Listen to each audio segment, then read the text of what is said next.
Hello, folks. Welcome to a man who has not brushed his hair after coming out of the bath. This is Drink of Andrew. I'm your host, Andrew.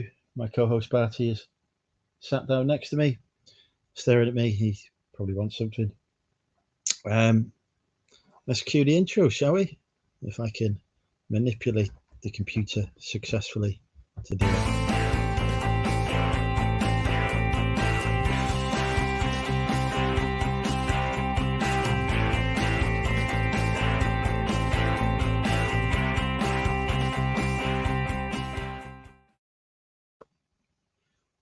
And here we are, live yet again. This week has been a poor week for sales. £17.99 only today. So I'm very poor, but I have managed to purchase some cider, ordered a KFC. So, you know, the show must go on. Right. Thank you, Martin. Let's say hello to some people. We've got Chop Chop in. First in. Welcome, Chop Chop. Martin was in, obviously. Shane's in. Hi, Shane. Chris is in. Dave Jensen. We've got sexy Sally Kelly. Kelly's here to flirt with me, of course. I know. Let's not tell her partner that. And hi, if he's watching. Yeah. Who else is watching? I feel we can get a couple more hellos out of the way before I crack open a can. Don't be shy. Come say hi. Should be my favourite catchphrase all time.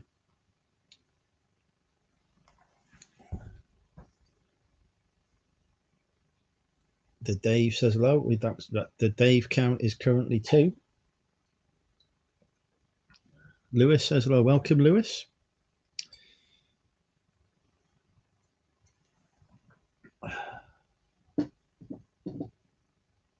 Right. That was a couple more, wasn't it? So let's get the cans open. Hi, Ian.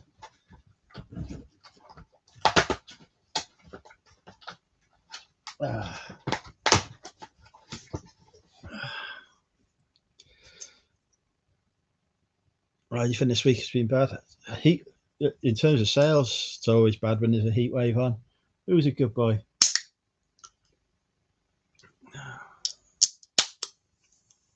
So yeah, and I've overspent as I always do. Anyone in the green room? Not at the moment. It's me and Barty. Yeah, you good boy. Yeah, good doggy. You're on YouTube. Look, YouTube. Tonight, Thatcher's Haze. I went to England yesterday and I forgot to buy cider. So I've had to pay £10 for 10 cans of Thatcher's Haze. £1 a can, this stuff is costing me. It's ridiculous. Richard's in. Hey, Richard. I saw Richard cleaning out his shed yesterday. Hopefully he's completed the task now. And I've remembered his name is Richard. How good's that? Oh, LGG, anyone wants to say hello to Barty? He's not interested in talking to me anymore. Jason doesn't want to talk to Andrew, Barty. No. Well, he wants to talk to you. Yeah. Star of the show. Hi, Steve. Happy anniversary. Let's all say happy birthday. Not happy birthday. Say happy anniversary to Steve and Lana. Good boy. Energy levels are up a bit low today. I was up late stalking somebody, like with their consent. What are you doing? What are you doing? Hey, should we put a link in? See if anyone wants to come on with us.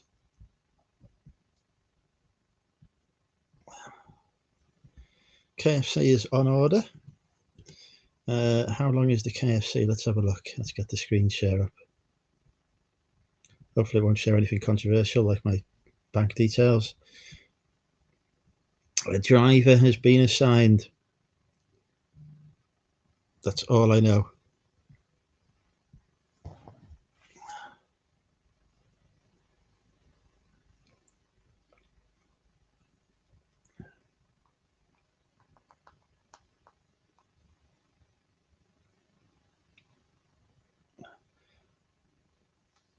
There's the lovely Lisa.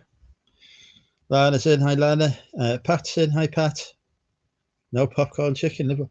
They've just introduced Zinger popcorn chicken here in Wrexham. I noticed on the Just Eat page. I do fancy it, but I looked at the price. It was like £7.99. That's insane.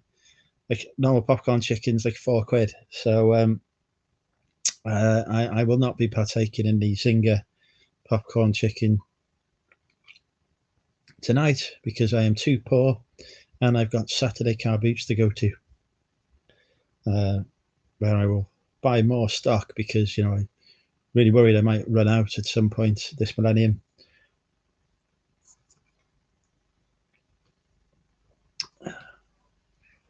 Yeah, I like things with the finger looking good, Lisa.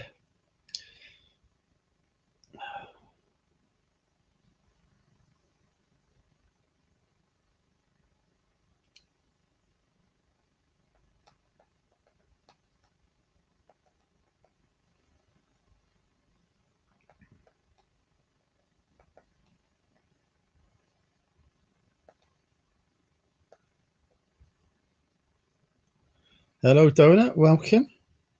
Donut is in the house. I hope your glaze is good today. Went to KFC, no side dishes except chips. Had to go through drive-through to order, staff shortage. No one to make the side dishes on main registers. We got issues here in the UK, Lisa, because we decided that we no longer wanted to have cheap European labour and voted to leave the European Union. We have no more lorry drivers. The Polish lorry drivers who used to drive the lorries for us have gone back home. So now there's nobody to deliver the chicken to the KFC as a result. It's a problem. Have I watched the homework yet? I have not. Have you? I mean, I didn't watch it last week. It's unlikely I watched it this week. I don't think I've ever watched any of it.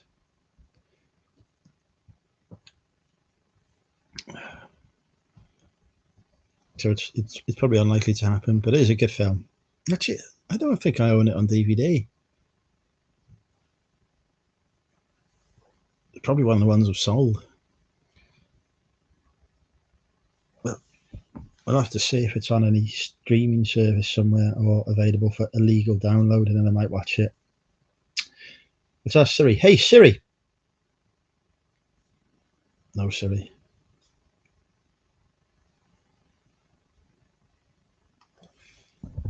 Lived in Germany for 20 of my years. Oh, excellent. We had a good week. It's been an exhausting week, Donut. Both me and Bertie are tired. He's falling asleep there. I like this rotating camera. If it wasn't for the giant fucking spot in it, it would be quite good. But it was only £3. How has your week been, Donuts? Has it been crispy or creamy?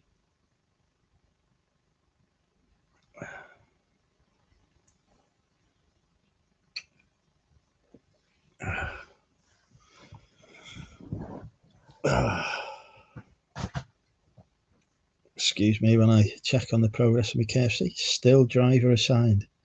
The estimated delivery time is only 5 minutes away. Hello, Shiv. These I can only have one on you if you pay for it. Dog stuff will be awake when the chicken comes. Well, he's been tasked to wake me up at 7 o'clock in the morning because we go into the car boot together. Even though when we went to the car boot last week, he pissed on 3 stalls. Got me in trouble, didn't you, Bertie? Pissed on somebody's clothes that they were trying to sell. So it was hilarious. It didn't help that I couldn't stop laughing. Seeing Genesis, is that with Phil Collins or will he not be there? See, look at that. My music knowledge is immense. Actually, no. Phil Collins is in Genesis. How good is that? I briefly became a Metallica fan the other week, but we've seen sense on that now. Fella jam, best way to be. A strawberry jam or a raspberry jam donut. Magnificent.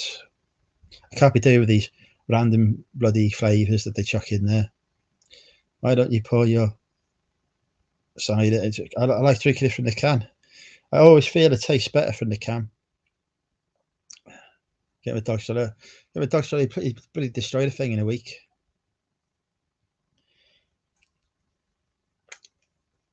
Besides, he's handy at stealing high value plushies for me.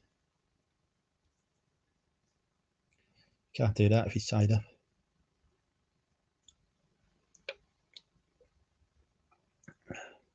Look at us all selves. No. Barty likes to mark his territory. The car boot sale is his territory, and so the vendors, they've got to accept this. But yeah, it's great when I'm negotiating a deal, turn around and he's just bloody pissed on something. I've got to buy that as well. I mean, why can't you piss on some fucking Burberry or something, And I go, oh, well, I'll give you 50p for it because it's got dog piss on it. Always fucking Primark that he picks. Always, without fail. Homes in on the Primark.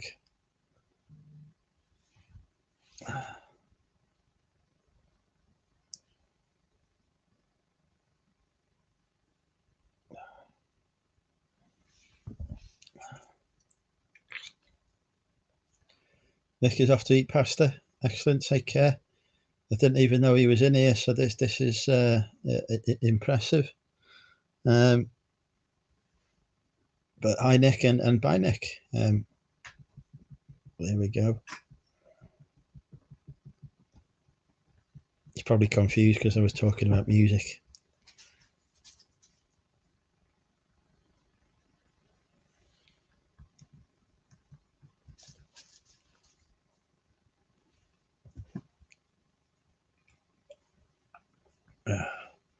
I swear I'm not getting messages on this thing. It's not working. Oh, I am knackered. A bulldog clip on the target. I'm not doing that. To pick up some kind of bloody sadist stew, Christ. I have victims. I'm not a victim myself. Favourite gig you've been to? It's a toss-up between Oasis and the Kaiser Chiefs. So Oasis at the Echo Arena in Liverpool was a really good experience. My mates used to do the IT for the Echo Arena, so we got us some good tickets. I don't even remember if I ever paid for it. I don't think I did. But I also saw the Kaiser Chiefs at Preston Guildhall, and there's only I don't know why, it seemed like there's only about 10 people there. So it was a really good, close, intimate gig that I enjoyed as well. So yeah, probably a toss up between those two. Obviously, it's been a long time since I've been to a gig. Oasis in Oberhaus in Germany, 96. Well, when at the peak of their popularity. When I saw them, it was after about the third or fourth time of reforming, and then they split up again, and I don't think they've got back together again after that. Welcome, John, at Yes Lad Media. What if somebody says no? What if there's a No Lad Media turns up? Would that be like a rival?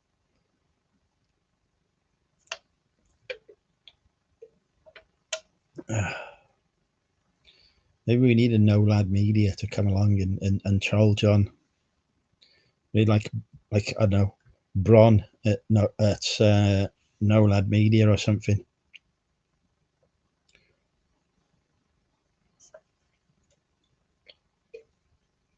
Right, the link's in the chat if anyone wants to come live. Where's Lauren? Where are you, Lauren? Are you watching? No. What are you barking at? It's not my takeaway yet. The driver is only just at the restaurant. I told you, only bark for a takeaway.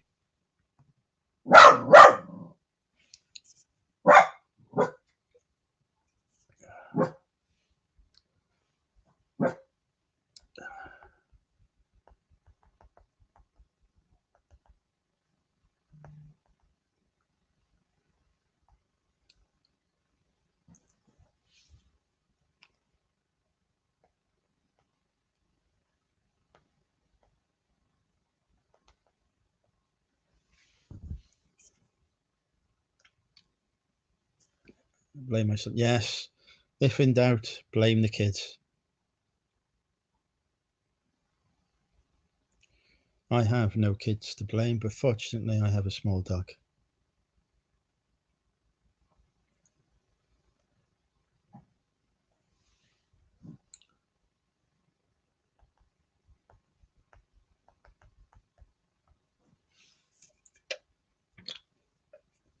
I played a gigwee. What's a gigwee? The Dave played a gigwee. Is that a gig where he weed at? Because that could be quite awkward.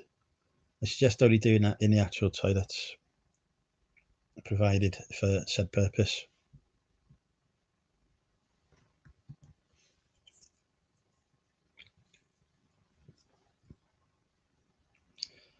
Just in case.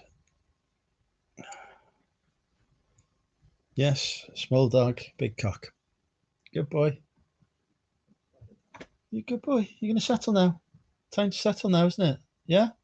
Barty. Barty, time to settle. Come on, settle.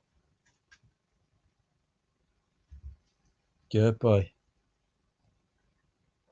Never been to a gig chop shop. I've been to many. Oh, here's a beautiful lady. Welcome, Julie. I hope you're well. It's just me tonight. Well, me and the dog. Me, the dog, a couple of chill cans.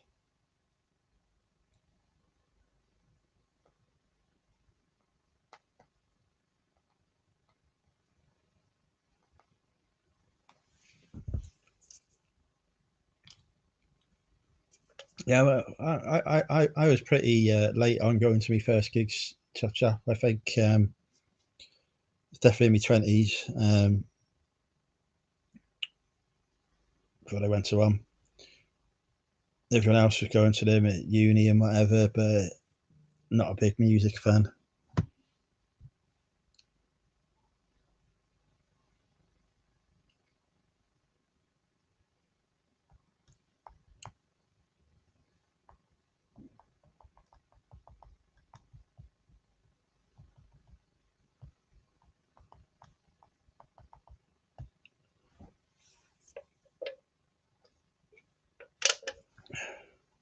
Richard's not been to a gig either.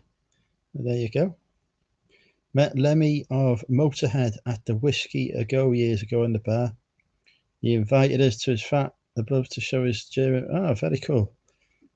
All right, a bit of the World War II stuff as my specialist subject. I studying for my degree. It was World War II. It was a specialist subject, area of expertise, as it were. I've probably forgotten quite a lot about it though. First gig was Phil Collins, 1990. Well, listen, Dave, if you want to buy a Phil Collins tour t-shirt from the 90s, visit the Monumental Emporium. Just type it into Google.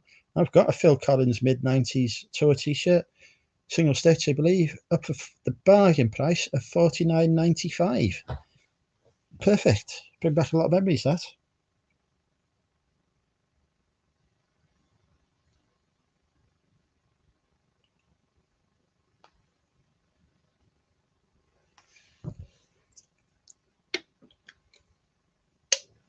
Stu's first gig was AC/DC in 1988.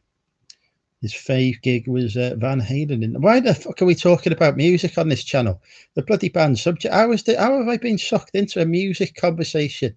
Jesus Christ, I've not even got bloody people here talking about music, and you've sucked me in this conversation. What is going on here? I'm talking about bloody magnets next. Christ. Let's talk about something better. We are currently working on my plan to seduce Lauren, future wife Lauren. So far, I have just been. I've told her I want to give her a good spanking. I'm not said in what context, obviously. What lines have we got? What lines can I use to seduce Lauren? People, I'm sure we've got a few crackers.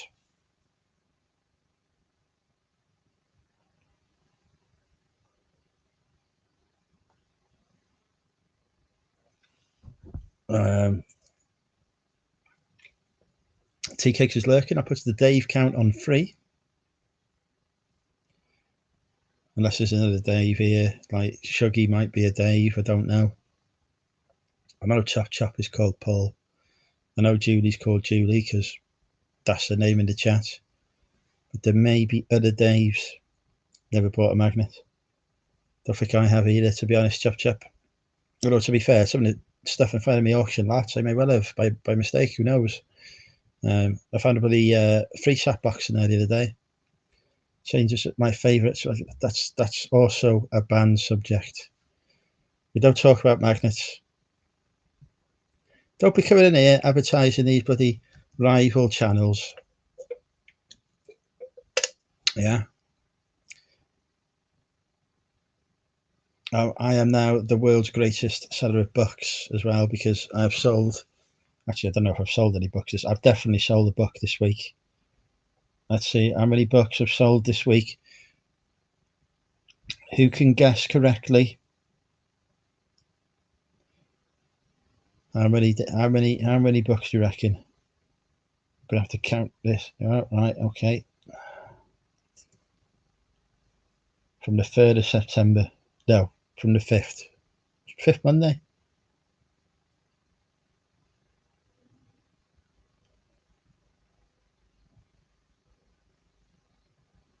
We've got a guess of 1. We've got a guess of, well, I've already said I've sold 1. Oh. Yeah, I've got the count. Got the count. We haven't got a correct guess yet.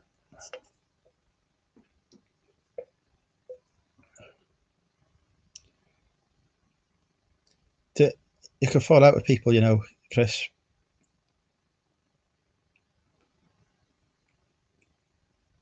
Not a correct guess yet.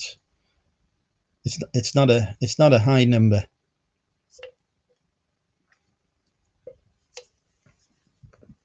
I will tell you that. It's not been a high number of sales this week, to be fair. So due to the bloody,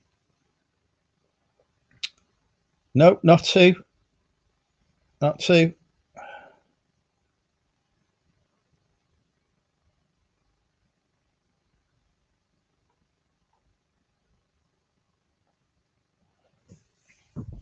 Not 1. We've had 1.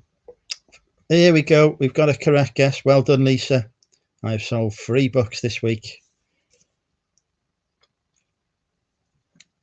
There you go, Lisa. You with a picture of me chopper. Hang on. Let's find Lisa on the messages.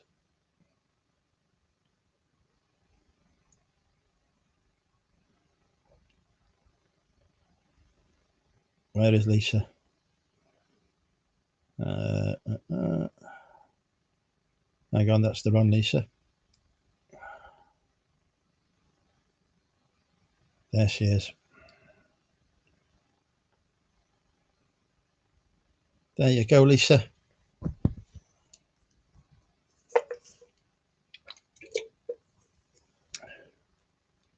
Where are they, the military bucks that you showed? I don't think they're military bucks. No, I don't know when I showed the military bucks, to be honest. One of them was an annual. One of them was some kind of hobby book. And one of them was a sci-fi book. Some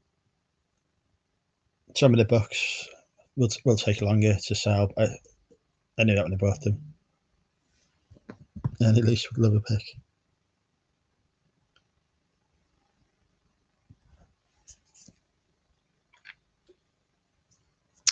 Evening, Don. If I didn't say hello, I can't remember. Mel must be worried. Yeah, the competition is mounting up. I've actually got a book. One of the books I listed. I've only got 1 competitor for it. And that competitor happens to be Mel. So there you go. Like globally, this is obviously. yeah, the only other person who's got the book listed on eBay anywhere, because digging all through the eBay sites, is actually Mel. So that was quite amusing. I've not told her that yet because I only just discovered it, and she's obviously asleep at the moment or very close to waking up. So I'll give her that joy later. I have undercut her as well. So hopefully mine will sell first and I will be the greatest bookseller, as proven by actual fact. Oh, yeah, the Coldstream. Yeah, I'm getting watchers on the Coldstream Guards book, but not had an offer or a sale on it yet. But that will that'll go at some point. I've got it listed for 50 quid at the minute.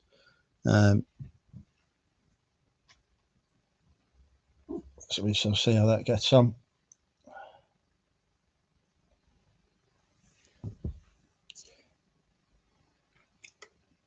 I see Little Landor Big Steve is in.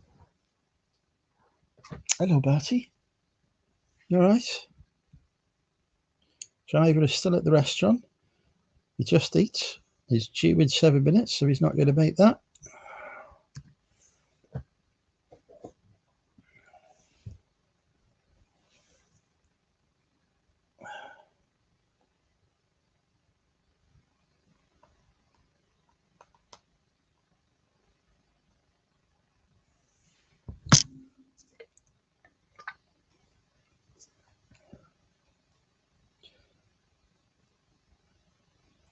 I'll put a link in the chat because we're going to need somebody to come live while I'm eating my KFC. Otherwise, it's going to be a bloody mukbang. You can hear me chomping on my chicken, wrapping my lips around my chips. It won't be a good message, good image.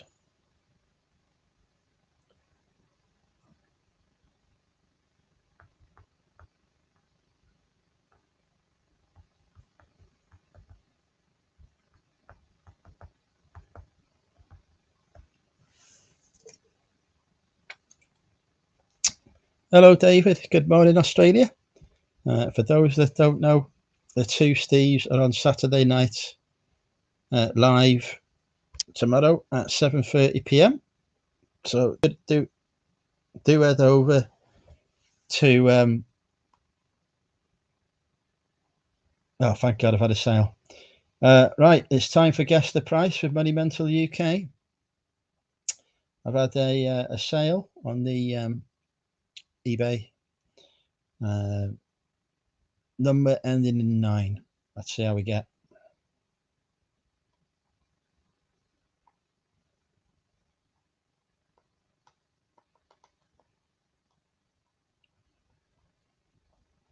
Let's see what guesses come in.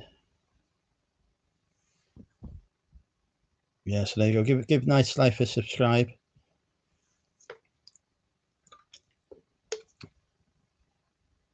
All the way from the northeast, it's Geordie Reseller. Don't miss the Zinger popcorn are deadly. They're too overpriced for me, the Zinger was.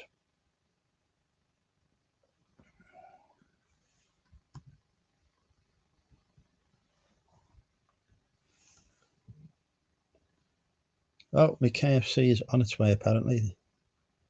8 minutes away. Oh, yes, you're going to miss your delivery time. Still not got a correct guess. I can tell you that we did have, let's just scroll through. We have had a guess that is £1 out.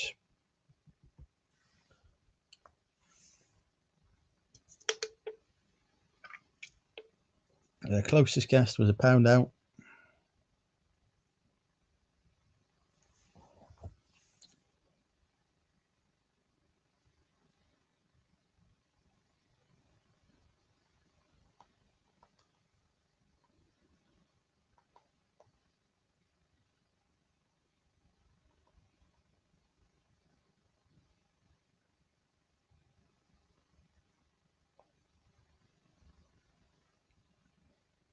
No, we're getting further away with these guesses now. Ended in the 9.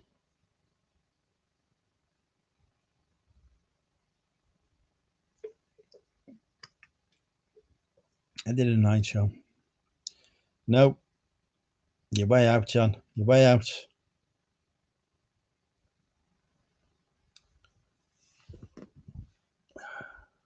Well, not way out, but you're out. Well, here we go. Bloody hell, Lisa, I'm going to have to show you a picture of your penis if this carries on.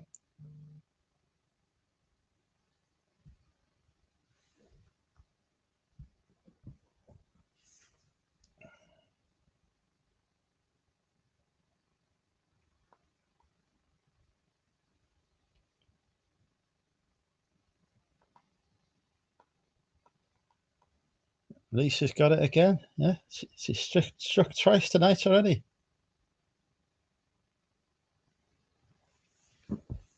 Top arrived today. Excellent. There you go, Steve. Look at that. Delivered on time. How good is that? I won't mention the hour it took me to find the fucking thing.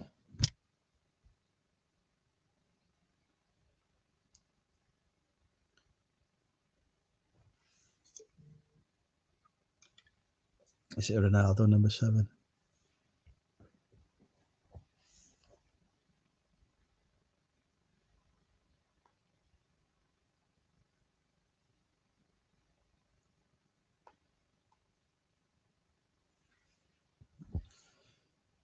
Yeah, there's an offer.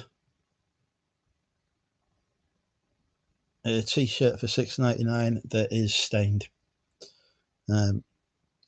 Basically, didn't spot the stain when I bought it, so I listed it for cheap, just to recoup some money. Yes, Lisa, you're very lucky. You'll see something that only many other people have seen.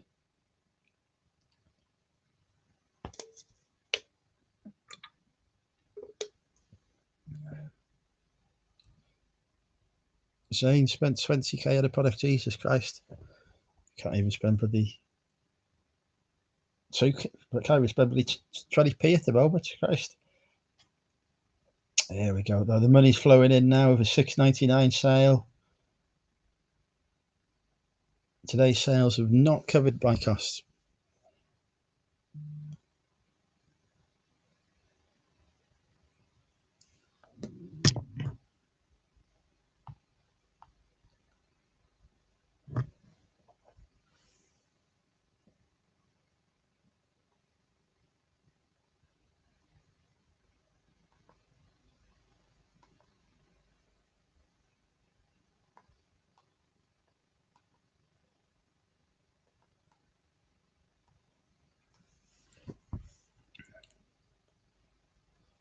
And MG said, I haven't seen you for a while at MG. I hope you're well. That sort of stain. It's a fucking cum stain or something, Martin, to be honest, it looked like. I wasn't going to touch the thing. I could have made some effort to clean it up, but oh, is that the KFC? Right, KFC's here. Now it's back.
Let's make the KFC party.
Right, I'm back.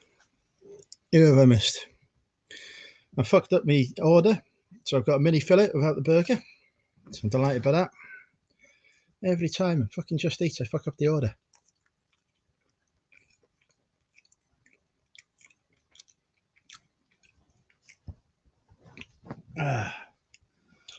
Right, let's put the link in the chat. See if anyone wants to pop on. I'll eat my KFC.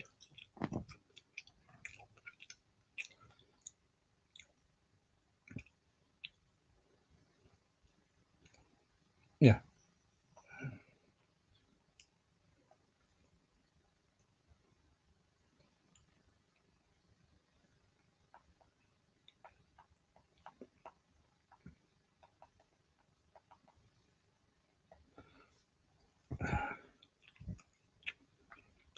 I actually wanted a Chinese tonight,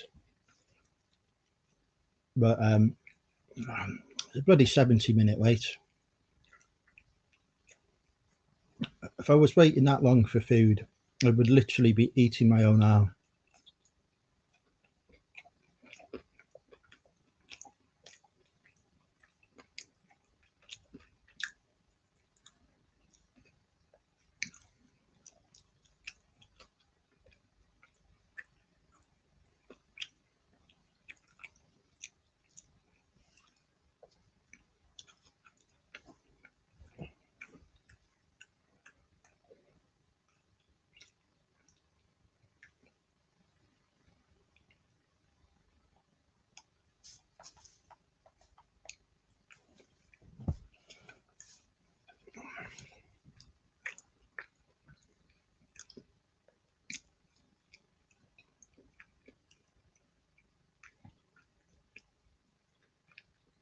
Oh, Hampton Court video, Richard's Hampton Court video. I wonder what you're talking about then, Lisa. Good video, that one. I'll enjoy that.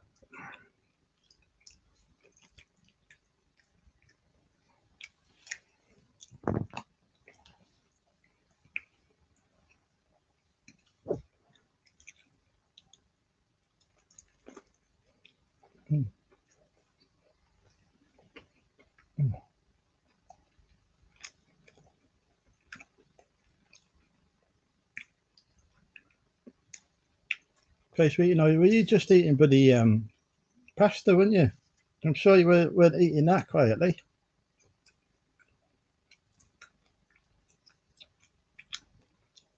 It's never safe on this channel.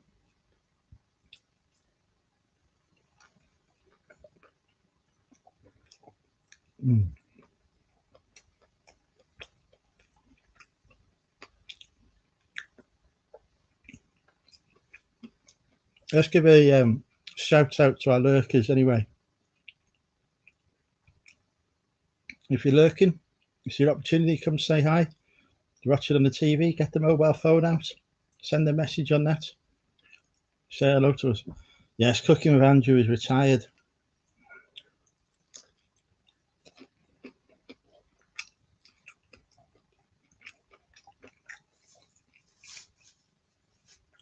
Ever since I've discovered that you can get food delivered to your home, there's no need for it.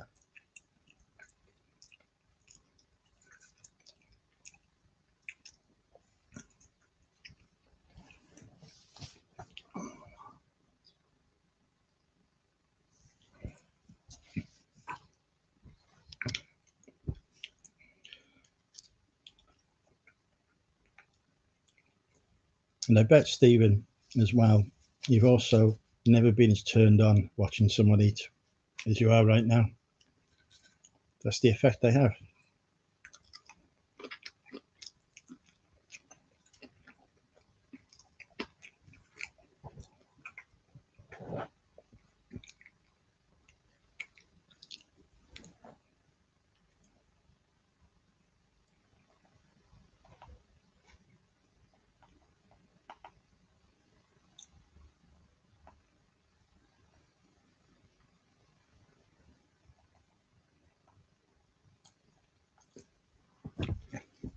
Oh, Colin's in.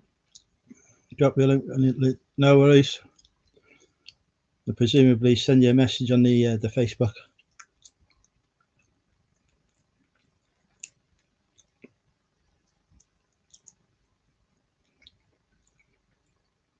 Can't get McDonald's or KFC delivered.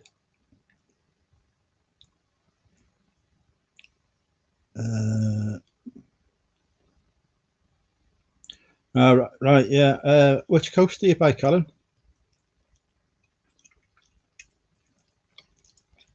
This is my concern with my plan to move to Prestatyn. Closest KFC is in Rill, and I guarantee I'm going to be outside the delivery area. But you know, it's not Rill. Rudlin, which is practically Rill.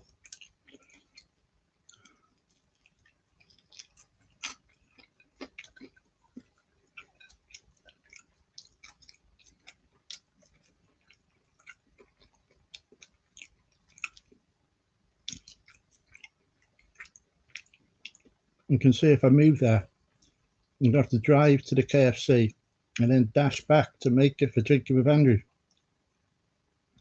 Or find a new takeaway. Or start a campaign to get a KFC opened in Prestatyn.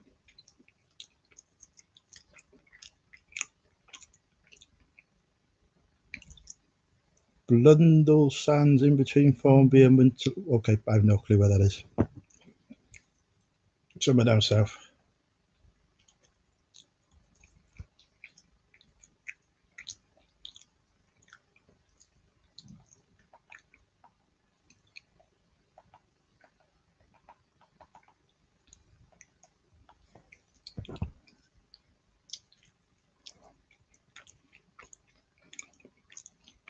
Neil's in.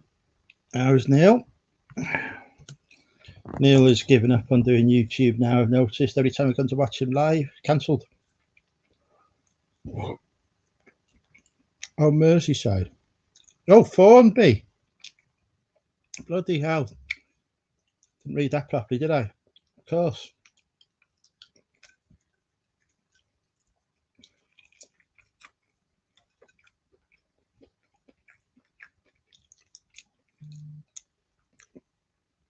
Not too far from me then.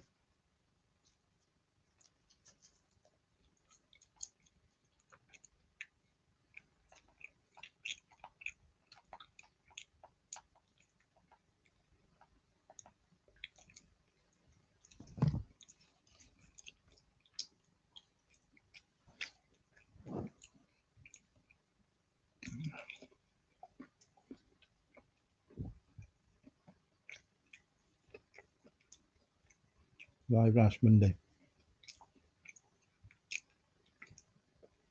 Don't come on here showing off with how many bloody lives you've been doing. I've been live twice this week. I was on the movie chat yesterday, demonstrating my awesome knowledge of the film industry. Wowing the movie chat subscribers. I think some of them are now in love with me.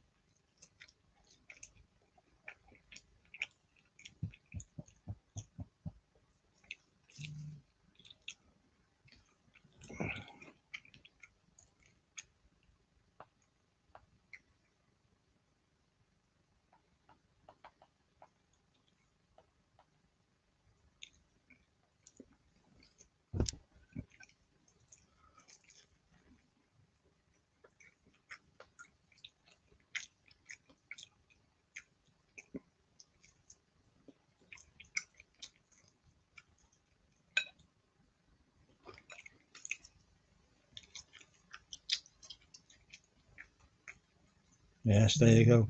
Surprise, Steve, for the second week running.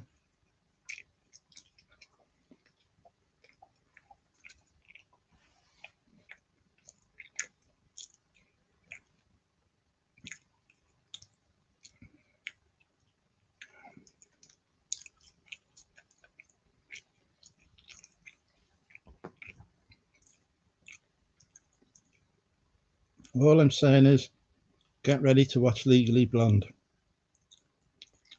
Oh, Thrift Beast is in. All the way from Canada. We're into KFC. You'll be familiar with those. Well, I believe they have KFC in Canada anyway. Never actually asked that, but I have always assumed they do.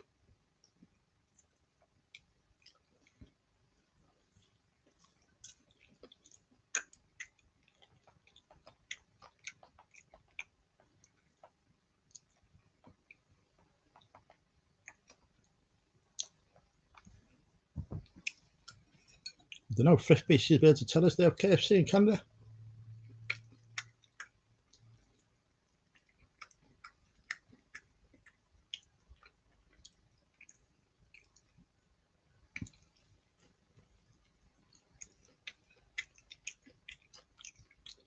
Yeah, that is a Legally Blonde fantasy.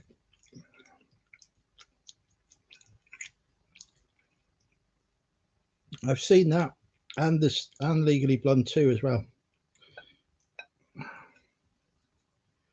Went through a period, late teens, early 20s, of watching rom-coms.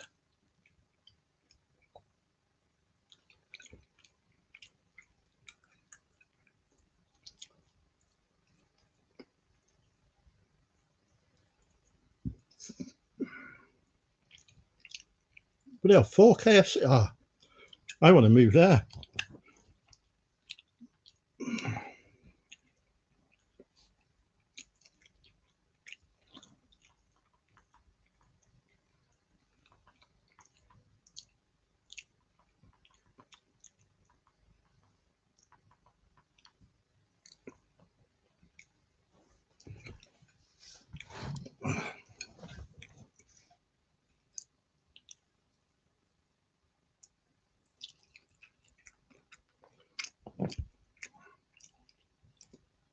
Musical.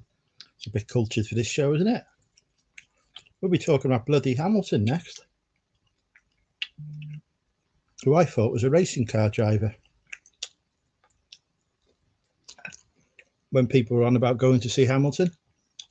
So there you go. That happened. Rather embarrassingly.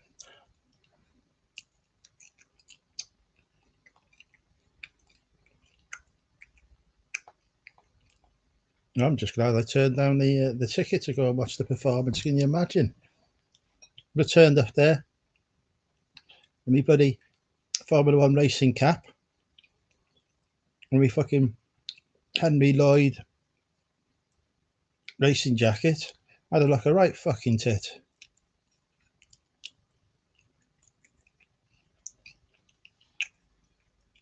We sat in the front row for fucking Hamilton, surrounded by people dressed in their glad rags, and I'd have been looking like an extra for the Anton Deck show.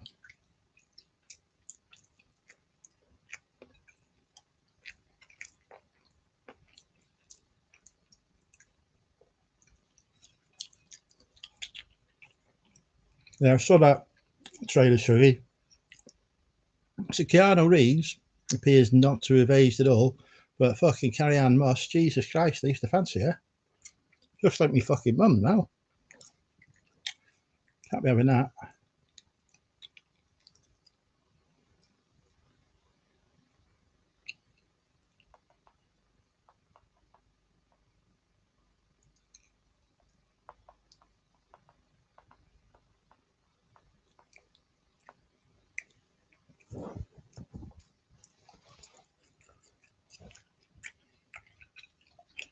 So here we go.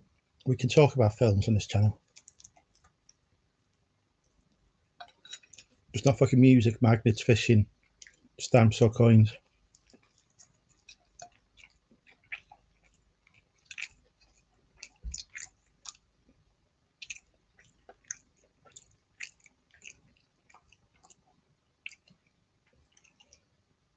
Oh,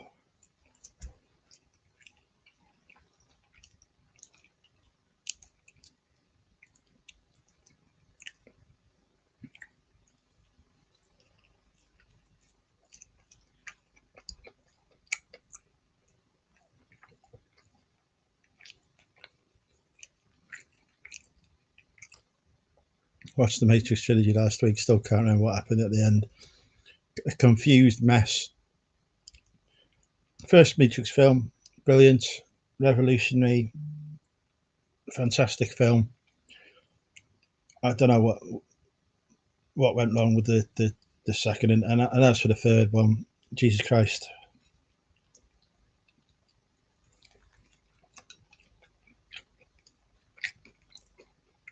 I believe they're all on the Netflix at the moment, so I will watch again before the fourth one comes out.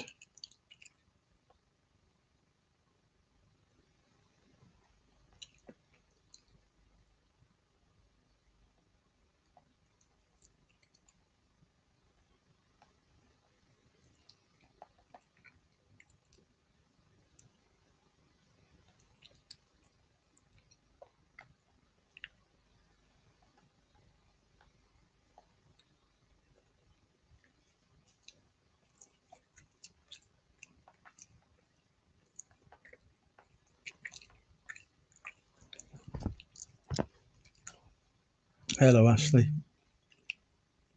No, I understood it. It's just a fucking shit. It was just shit.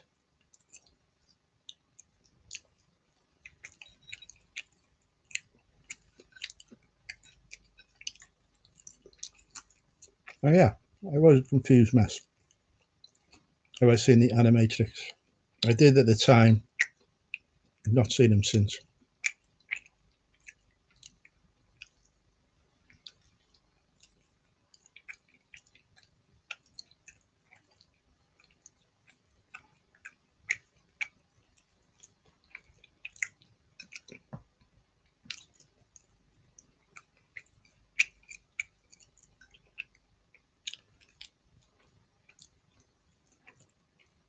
Also, he's no longer blind in the trailer. I've noticed that. And where's Lawrence Fishburne? He seems to have been replaced as a new Morpheus.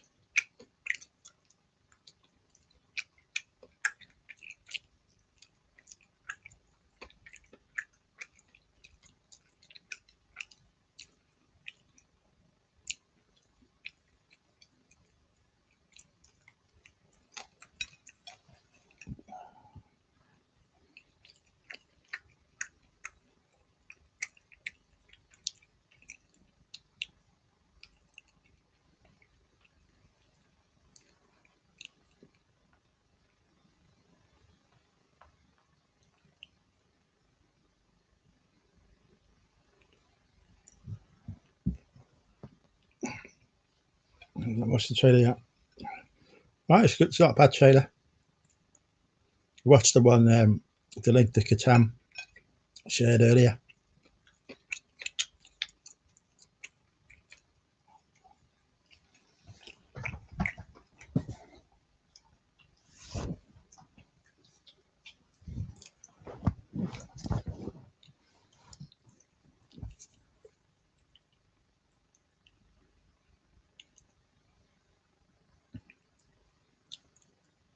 Lawrence Fishburne played. Thank you for that, Chris. I've always wanted to know. I meant what happened to Lawrence Fishburne, why he's not in the trailer, not necessarily career-wise.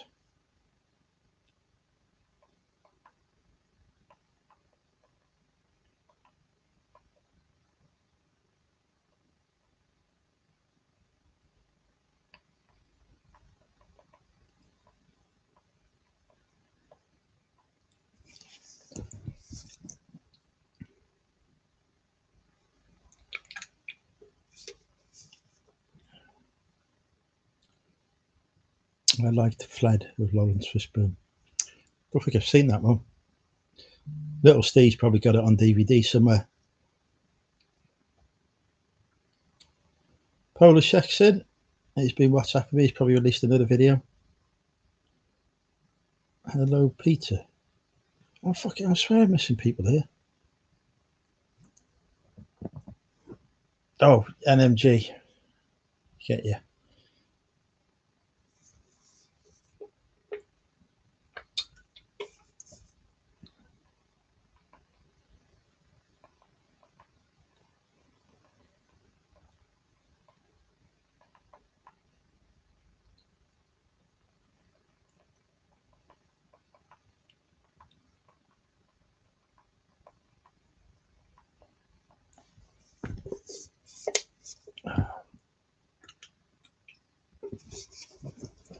Oh, that reminds me. I've got to send a link to Nicholas.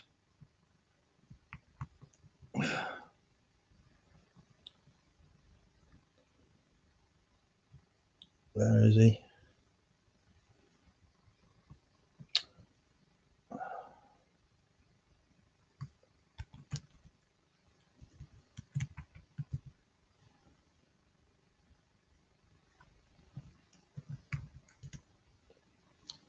Right, there we go. That's done.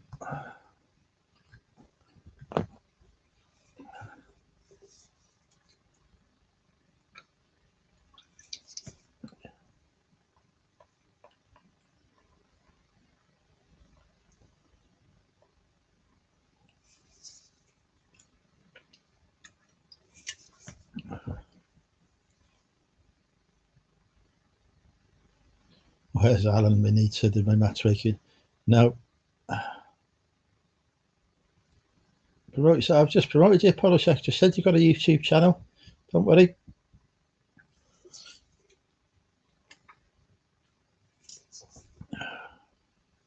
Yeah, no, Al is not allowed to touch Anita or any of my future wives.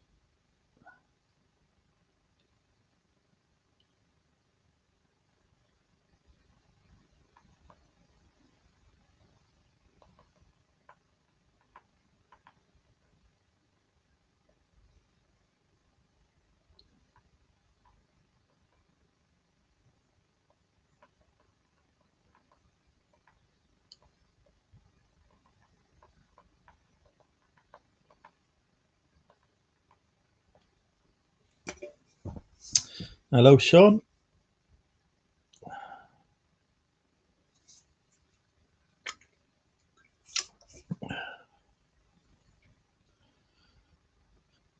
Well, we're nearly hitting the full hour of me broadcasting.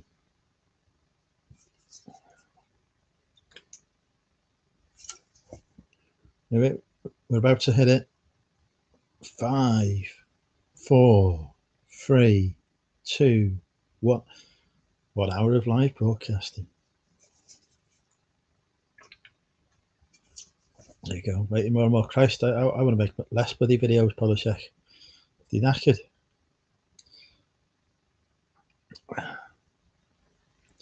Mind you, my approach is simply to turn up in my Hawaiian shirt and hope that's enough to impress. Normally, it seems to do okay.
Not a live person, what are you? Like a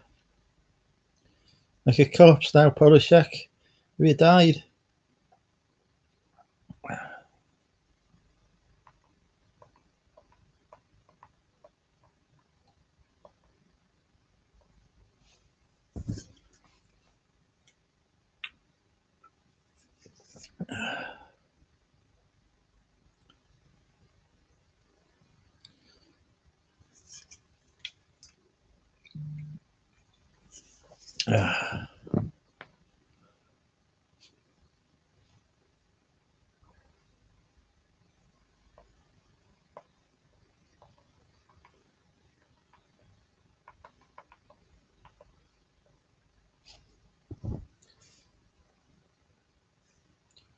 For fuck's sake, I'm not fair.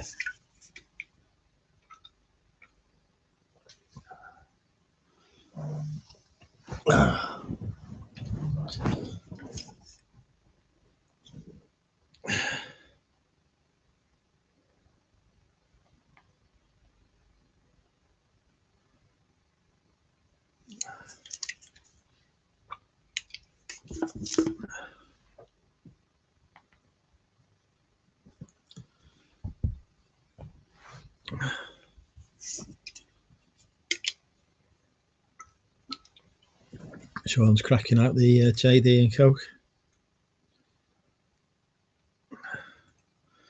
I need another can.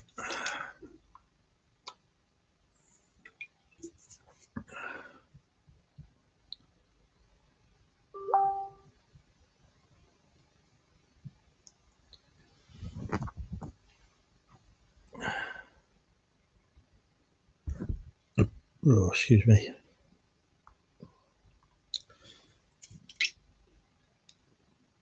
Richard's on the gin and lemonade.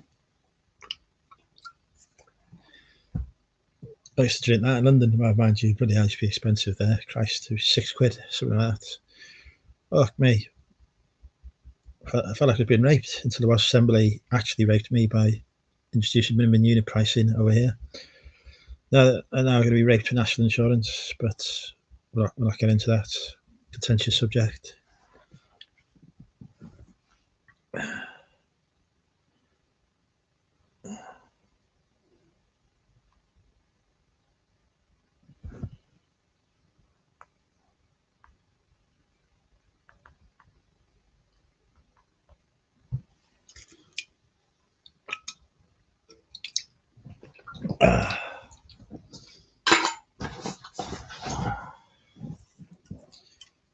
Do I need drink for tomorrow? If you're on Richard's channel, you need hardcore drugs.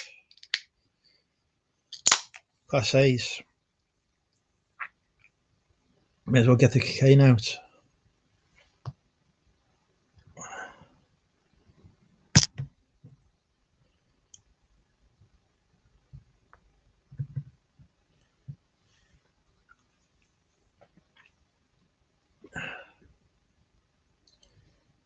Percy, I'm seeing the quiz questions that Richard's got lined up for you. Some bloody tough ones in there, I tell you. I hope you and little Steve is doing some hard revision. Oh, here we go. We've got our first guest of the evening in. Welcome. Hello. Who are you? And please introduce yourself to the people here who may not know who you are. I'm some random bloke off the internet. I thought I'd pop in and say hello, catch up. I haven't spoken to you for a while. Well, I've spoken to you on text a fair bit. But... How are you doing? Good. You know, too much to do, not enough time. But yeah, we're getting there. We're, as you know, hoping to roll out a version of the app shortly to test. But to say it's complicated is a massive understatement. So. And Android is always a challenge as well, because there's so many different people have different versions of it. They have different phones, don't they? They have just totally different. Yeah, well, we're testing the Android version because we're having to make two apps essentially, the Android and the Apple. We're testing Android first because it is that bit more complicated, and thankfully we've got plenty of people who can test with lots of weird and wonderful phones, so we should find if it works on everything and different operating systems and stuff. If you ever plan on doing a BlackBerry version, I've still got a BlackBerry phone. Have you really? Yeah, that was my government issue. It still is my government issue phone. Wow. you still use it? We always due to upgrade to an iPhone just before the apocalypse hit, and they cancelled the rollout of the iPhones. So they sent one to me. Just sat in my room. I can't use it. They sent you an iPhone and you can't use it? Yeah, because it's got to be configured to the government network. So another colossal waste of money from the government then. Yeah. Well, if there hadn't been a pandemic, it'd have been fine, but they took all the resource away from it to try and save lives, etc. So I'm sure at some point they'll activate it for me, and by that time the iPhone will be so outdated it'll be useless.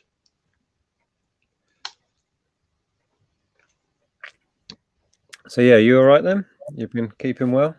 Oh yeah, just non-stop, just working, saving our country, saving another country, listing, shipping, dealing with eBay is a nightmare as well. So yeah, that's the fun with him. The live chat tells you, oh, this case has been closed, no need to worry. And then you go and look the next day and it's like, it's still open. It's like, well, it's obviously not closed, then is it? Then you speak to the go, yeah, no, what we told you yesterday was completely wrong. Great. I was an idiot today. Not that that's exclusive to today, but I was particularly idiotic today. I sold this dragon figure on the GSP to America, packaged it up, got it dropped off at the post office in a sack with loads of other stuff, came home and found the dragon's tail on my desk. Oh no.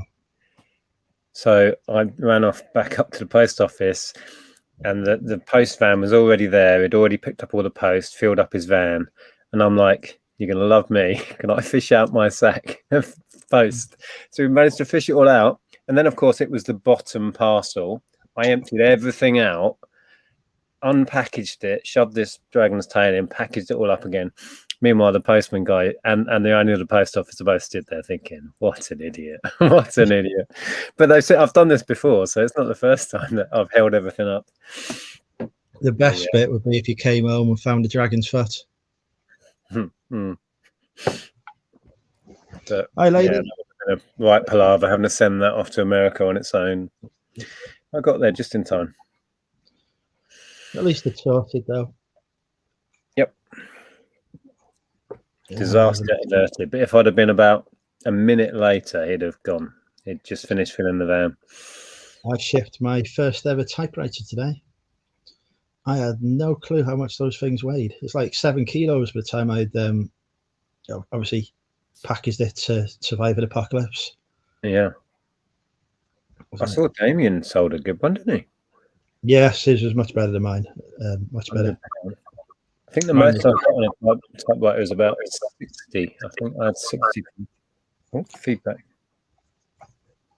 I sold mine for 30 quid, but it took me like nearly half an hour to pack it, so I'm in no rush to pick any up again, really. Yeah. Well, I'm not going to stop too long because I have plenty of stuff I should be doing, really. Compiling lists of data. Sounds fun, doesn't it? So when do you start formally testing? I was speaking to my business partner earlier, and they are pulling an all-nighter tonight to try and get something for the weekend. Fantastic. That's the aim, but with this sort of stuff, you set a deadline and then see what happens. But yeah, I think I spoke to you about it. We're hoping to get the Android. Oh, you're iPhone anyway, aren't you? Yeah. So you're not first wave of testing, but Android testers that we have lined up, hopefully we'll get something this weekend. But if not, it will be at some point next week. You know, the accountant has forced me to be on an iPhone. I wasn't happy about it, but he's it was that or have no phone at all. So yeah, I use iPhones. I use all Mac now. I still can't. He sent me one of those watches as well. I don't know what they call him. Is it iWatch or something? Apple Watch, whatever it is. I can't even work out how to tell the time on it. completely useless for its purpose for me. I seem to have got it, like every time I use it, I end up crashing it somehow. So I've gone back to the Casio. But if he asks, I'm still very proud of my Apple Watch and wear it all the time.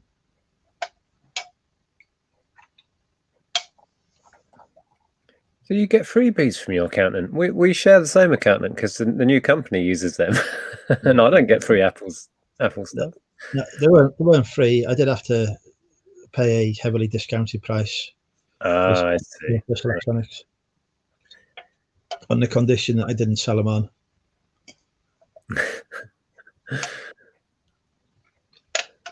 Which I've kept to, because like I don't really want to sell them anyway. iPhone easy to use. Not but easy. I tell you, my Android was Samsung was brilliant, Sean. If I go onto the eBay app, for example, and press the back button, it actually takes me back to the previous page, and then I type in when I'm looking for solds or something. I press the back button. It'll take me back to the page without the solds on. You know, the normal page. Do it on the iPhone, and I'm back on some totally different screen again. And it doesn't predict what I'm trying to say when I type it into the eBay app either, which the Samsung did. So there are many features designed for idiots like me on the Samsung that the iPhone doesn't have. And Neil, it's digital, for Christ's sake. This is the thing, you see, different apps for different OS, for different, manufacturers. Now I'm in that world, I know how complicated it is. Elliot has just messaged me. He says he's trying to claim he's got a girlfriend. Elliot, we know that's not true. What's the big hand for? No big hand on watch on Neil's. No, he's mapped that one up, hasn't he? That should be a good app. This. So we're gonna have we are trying to make something decent. So we're gonna have the charity shop locator and route planner. Mm-hmm. The Jumble Trail organizer / route planner. Yeah, what we're hoping to have for launch is the ability to create a Jumble Trail wholly in the app, and obviously share Jumble Trails that are going on. You'll have like an events feed, a bit like Instagram, that shows you nearest things to you going further away, so everything's easily laid out and findable. Plus the whole of the UK in an interactive map with on it pinned. The goal is every charity shop in the UK. We're about 8,000 or 9,000 so far, and every boot sale location that's currently active pinned with all of their relevant information. So if you need to find a phone number to ring to check if a boot sale's on, Facebook page to check if it's currently active or if it's out of season, all of that will be in one location. So the cool thing is, imagine, like, we just went on holidays, to Cornwall. Yeah. So we're in a brand new town, no idea where any charity shops are or whatever. The app would use your location and it would bring up all the charity shops where you are, and you can then create a route around them or phone them up, check if they're open. It's a real shame that Wrexham has closed all of its charity shops and car boot sales within a 10-mile radius, but that would be brilliant when I go travelling. Yeah, that's the idea. It's going to be... At some point, I'm going to be on the road with work again, and I'm going to be like in a town I've not been to before. Fetch out, think, I've got an hour to kill for lunch. Fetch out the app.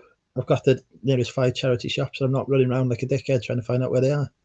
Yeah, we tried to do in Nantwich yesterday because I didn't have a phone. Interestingly, as well. I mean, I've lived in Hitchin for, I don't know how long it is now, like pushing 20 years or something, and through creating this database of charity shops, I found ones in towns like 5 miles drive from here that I didn't know existed. It's crazy. Well, there's the little local ones that are tucked away in like out of town little shopping parades and stuff. They're all over the place. I didn't even know so many charity shops around here existed. So yeah, but of course that task is massive, and we're well aware that it won't be every charity shop when we launch. There'll be data that's out of date, but the cool thing is it's going to have a function where you could report a fact that some of the data is wrong, or this charity shop's closed down, or it's pinned in the wrong location, the phone number's wrong, whatever it is. So all of that is updatable by users. So given time, it will be the most accurate database of thrifting locations ever. That's the goal. Got to have a big goal, right? Oh yeah, go big or go home, isn't it? But what started as a little idea, a way to share. This started. The initial idea was an app to share where jumble trails are. It's just snowballed into, well, we might as well add this functionality. And the guy I'm working with, I'll keep throwing new things at him. Add this. Can we create this? Can we do this? Like, holy cow, Nick. But yeah, he's brilliant. He's making it happen. So I can't wait to try it out. I'm going to take it on the road. Going to visit a few places I've not been to before. Go big, go to Wrexham. Yeah, unfortunately, as I say, Richard, no charity shops in Wrexham, sadly. They've all closed down due to the pandemic / Ryan Reynolds. Ryan has banned charity from Wrexham in his role as leader of Wrexham now. So don't worry about that, folks. But if you want to go to other locations, I believe near Hitchin, there's several undiscovered charity shops that even Nick hasn't been to. This is true. This is very true.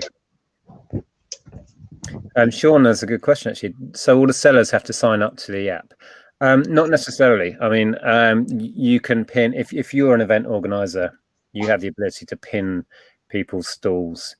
But the idea is that the sellers have control over their individual stalls. So let's say the week before they realize they can't have a stall, they can just go in and remove themselves. And they can, if they close it early on the day, they can mark it as closed. So it disappears off the map, which is the problem we find. We go to them and half the stalls have decided they'd rather go to the pub that day, but they remain on the map because the map isn't updated. So that ideally sellers will add themselves to an event and have control over their stall. But if you as the organizer want to pin them yourself, that should be possible.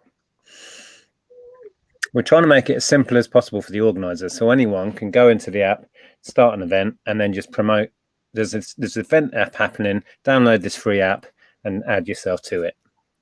So you don't have to do any admin at all. I've just worked out why the dog's whinging. I've left chicken bones within his sight. It was a mistake. You're not having any KFC? Not for boys, not for dogs. Oh, there you go. Look, Rich has been to Hitchin last week and it's too expensive. You were getting the wrong ones, Rich. He's probably talking about the price of a Coke. It's a bit of a trek from Littlehampton anyway, Hitchin. Yeah, Rich was up doing a deal for some stock, I believe. Hopefully coming back up this way soon. We'll try and get together. And I don't buy stock anymore. I'm on a sourcing ban, so I've only bought about 40 things this week. We've got at least 2 yard sale trail event things this weekend, so I'll probably fill up the car. I still we don't get any around here. Like, we finally got these Saturday car boots. Like, what a great idea. So 2 of them on the same day at the same time. No, why is there no coordination to say, oh, hang on, there's one already going on, we'll do one this weekend, another one the following weekend? Yeah, they clearly didn't look what was going on, did they? They didn't think to check. One of them, right, the address of one of them is simply The Bungalow. Now, there are a lot of bungalows in Wrexham, as I'm sure there are anywhere. So how the hell I'm going to find that? I don't know. Google has no clue. I thought, did you say boot sale event? Yeah. At a bungalow? Yeah. It's not much of a boot sale then. That sounds like a yard sale to me. I don't. It's apparently a boot sale. People are being charged £6 a car. Just turn up, it says. Oh. So they must have a bloody big car driveway.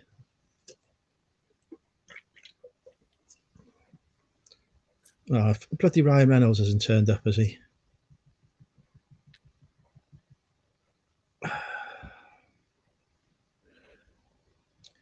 We've discussed this, Ryan. I am the king of Wrexham. Oh, hi, Lainey. Yeah, Lainey said the fact it's up to date and interactive should make the difference with the live events. Yeah, that's one of the things we really wanted to solve when we decided that you could run events using the app, was the fact that people don't set up. And if they don't cancel their stall, you as a buyer can go around and you can click a button to say this stall isn't here. And as soon as 2 or 3 separate users say that, it'll be removed anyway. Because I've been to some and I've been tearing around like a headless chicken trying to find a stall that never set up in the first place. So if we can eliminate that, that would be something. You know, you save so much time and stress.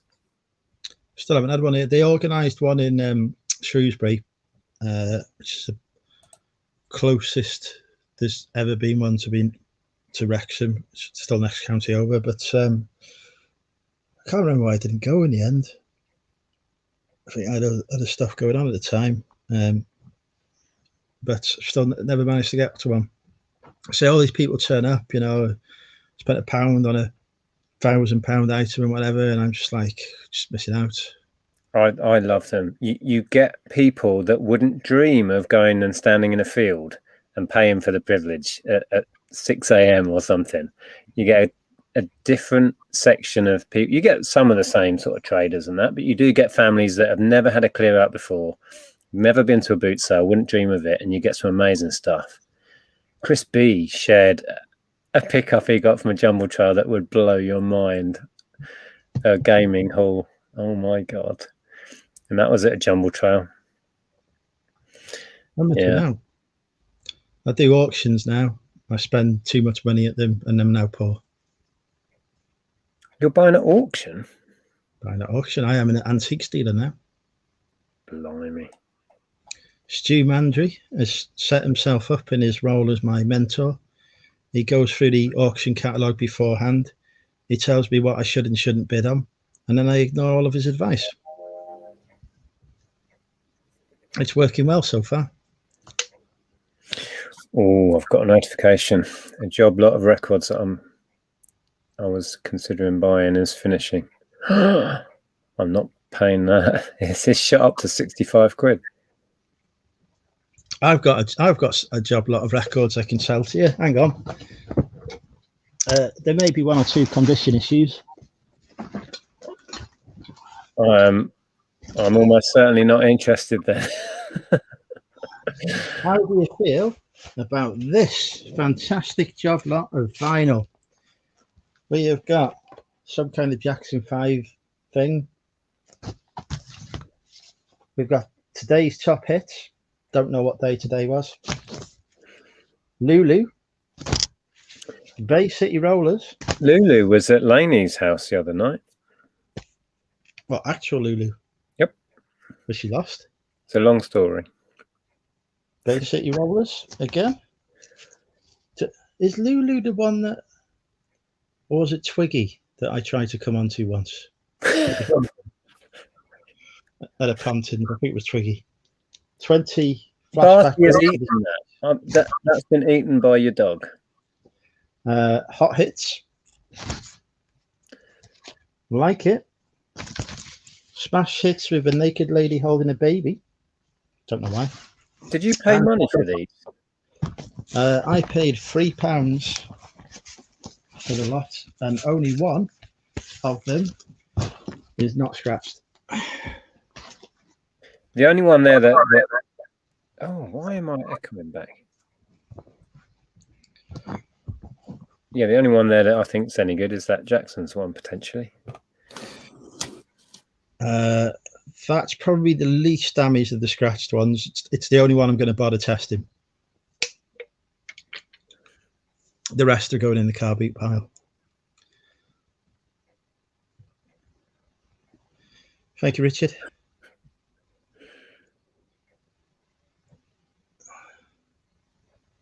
Yeah, you haven't seen the you haven't seen the one that I've listed though that wasn't scratched. Yeah, might have had to buy a job lot, but one of the vinyls in that job lot was worth some money. Always Come on then. What was it? It was nothing good. It's only worth $9.99. Oh, shame. I've got about 50 LPs and about 100 7-inches I need to list. I've got loads of Beatles 7s and albums. I bought a job lot of Beatles albums at £1 each. Don't know if you remember that pickup. Still haven't done anything with them. Very nice. I've got a box of 100 vinyls. No idea what's in it. It was those collection only ones that auctions that people put on for like 99p, and then nobody bids because it's collection only. There were 100 vinyls on one of those that have been sat in the backlog for 2 years in a box, untouched. You've been through 3 different moves with me. There could be anything in there. It could be, it could be lots of crap like that lot, or it could be, £50, £100 items. Have you never even looked at it? No, the listing was just a picture of a box. Well, I wouldn't be able to not have a look. It's music though, isn't it? I don't do music. So it may be the best pickup I've ever made, or it could be crap. But excuse me.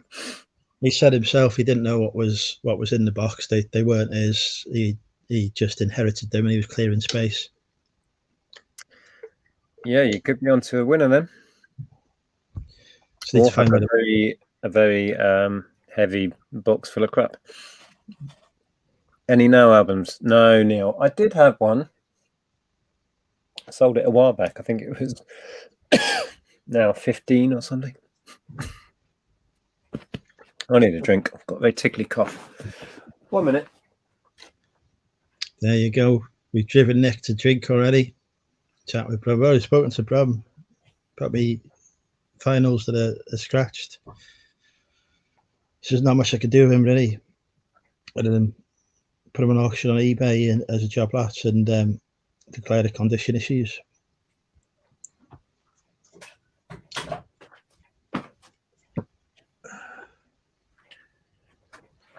Give me to the hard stuff.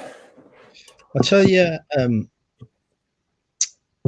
which final LPs I did well. I for me quite well with was Celine Dion. Her stuff from before she became famous when she was singing in French over in Canada. I had a job lot of LPs from that. I was banging them out for 25 quid each. But it cost me 25 quid for 10 of them, and I sold them for £25 each. So I was quite happy with the return there. They were all in great condition. Good stuff. Yeah, ABBA have released new material. I never thought that would happen. Aye, but have you heard it though? Yeah, it's good. It's all opinion based, but I like it. I went to Scotland driving. Me and my mother to Scotland. It took hours, and the only CD that she had in her car, because I was driving her car, was the Mamma Mia soundtrack, non-stop out, because you couldn't get a radio signal for bits of the Highlands and whatever. So I had to listen to hours and hours of Mamma Mia, ABBA, and I just have a massive intolerance for them now since that. You overdosed on it, did you? It's probably better than having an intolerance for her, really. So I had to make a choice. And ABBA suffered. Andrea saw ABBA live in the 70s. I think she was like 5 years old or something at Wembley. And she's got their autographs. Fair dues. I'm not allowed to sell them.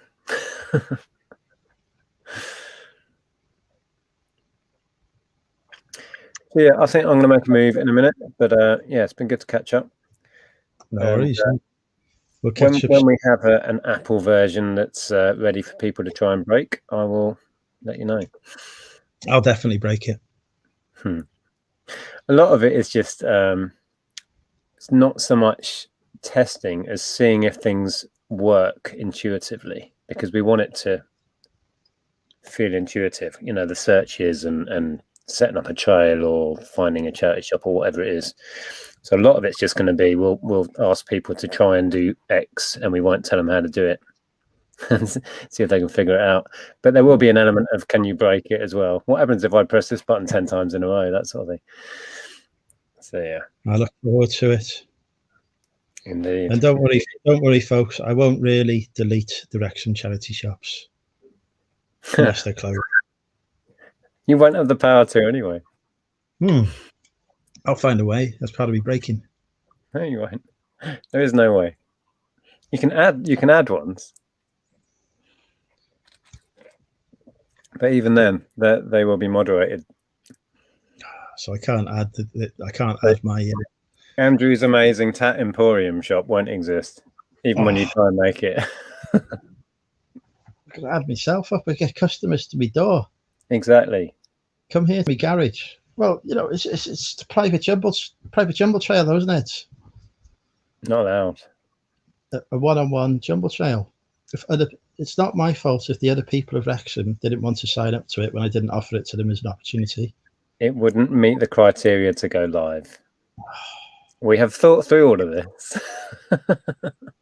I will. What if I got my mum on it as well? 2 people. Not enough. I need to get a girlfriend and have 3. Okay. Well, I will leave you there. Look after yourself, right. And yeah, we'll catch up soon, mate. No worries. Take care. Thanks, Alrighty. Nick. Ta-ra. I nearly pressed the end broadcast button then. I thought I was leaving my own stream. Right, come up here. Come on. Come up. Come on. Don't just stand there. Get up. Get up. Up. Up. Up. Up. What's just the matter with you? Why are you up? Oh, then Bennett. Oh, Phil's alive. He's been around the British Museum. Hey, Aaron. That's a good idea, Neil, actually. If I give the shed a different address, that's 2 addresses, isn't it? With the garage at a different address, that's 3 addresses. The car, 4 addresses. We're in. And Shuggy's rubbing himself off at the moment. Make sure you have a good tug there, Shuggy. Right, what we're doing here now. Stop sharing. Invite. Let's see if we can get anyone else to pop on live tonight. Just 71 viewers, bloody hell. Hello, everyone. Apologies if I've missed any of you saying hello. Distracted.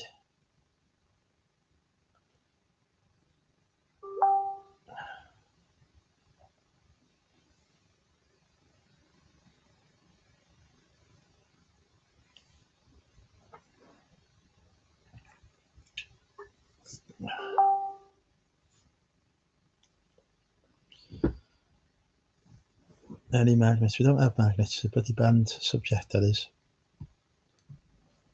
Settle. Settle. Party. Settle.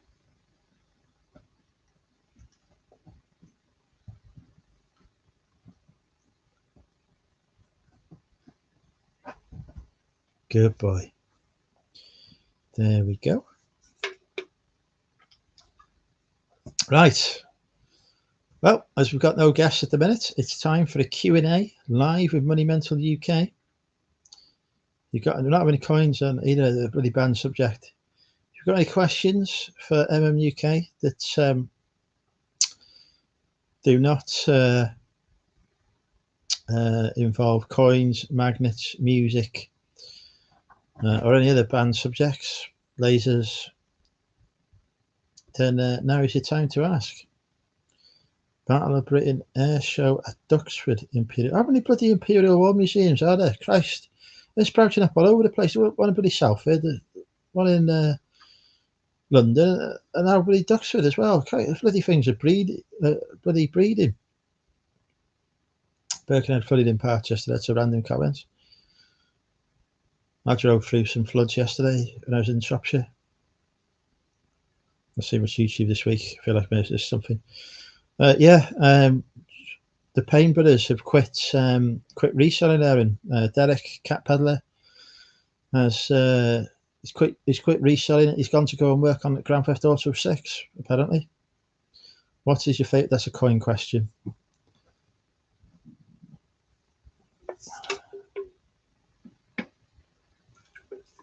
Not having coin questions. I don't get semantics saying if I can banknotes is different to a coin, same thing.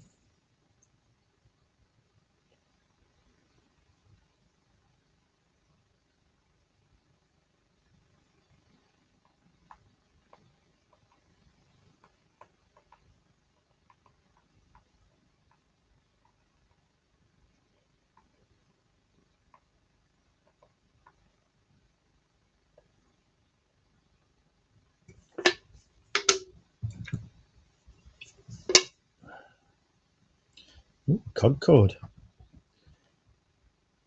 I like Concord. Yeah, Cat Peddler. No, when the 50% handicap was applied, he was trounced by UK for the second week running. So yeah, sadly he's lost the listing challenge, and he's quit reselling. He's now he's now going.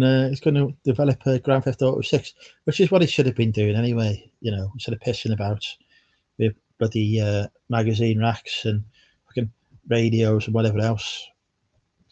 Would you go with Elon Musk to Mars, or well, obviously go on the fucking Starship Enterprise, wouldn't I? With fucking replicators on there, the fucking hot women, fucking actual comfortable bed.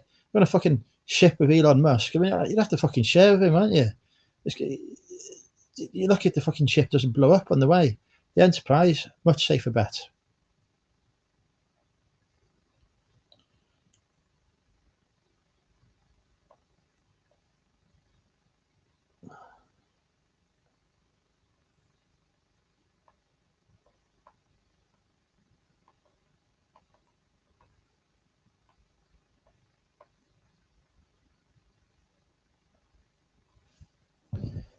I'll be out there exploring strange new worlds, creating bold opportunities.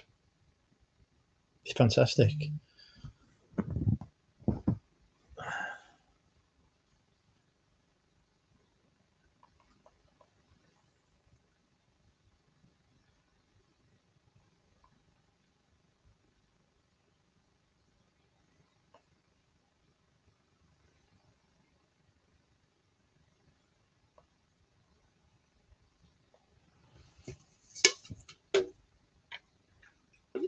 Right, any more questions? Don't involve coins, notes, music, magnets, lasers, any kind of fucking fishing. Job you always wanted to do, never really wanted to do one. Would you try your luck with the female aliens? I'm not gonna, I'm very equal opportunities at the end of the day, Sarah. So, if there's an opportunity for me to be equal with one, then maybe so.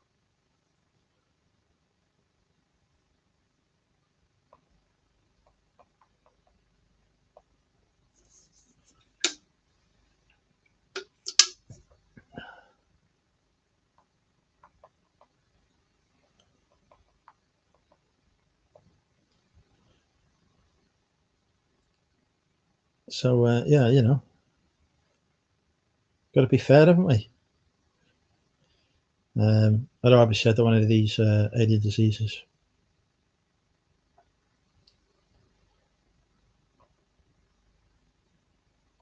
Don't talk to me about the tourist board in Wrexham. Neil, we've had a falling out over their promotion for Ryan Reynolds.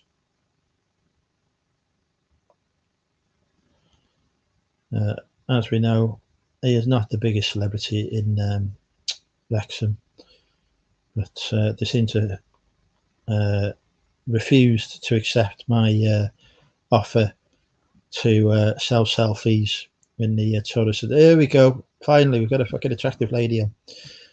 Welcome, Ellen. There is a beautiful. I can't fucking work it. Look at Ellen, isn't she gorgeous? There we go. Richard saying, "Like straight in there, straight in there." Right. What was I doing? Oh, yeah, I know what I was doing.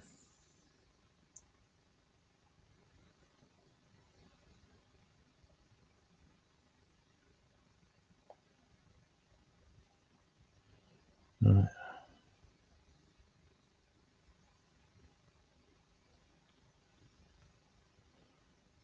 That's done. Yeah, boom. I can manipulate a phone. Favorite charity shop? Do you mean like chain?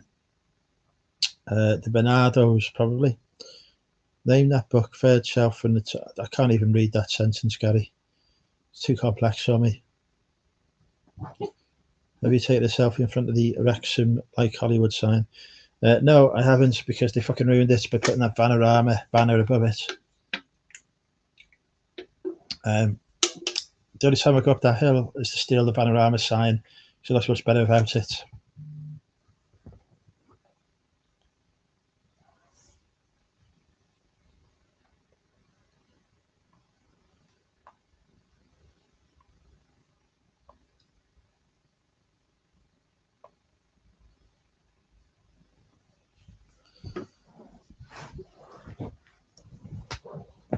But no, I was very happy when I found out that the Hollywood sign was nothing to do with Ryan Reynolds. That was great. I was all for it. And then they put a stupid fucking big red fucking banner above it. I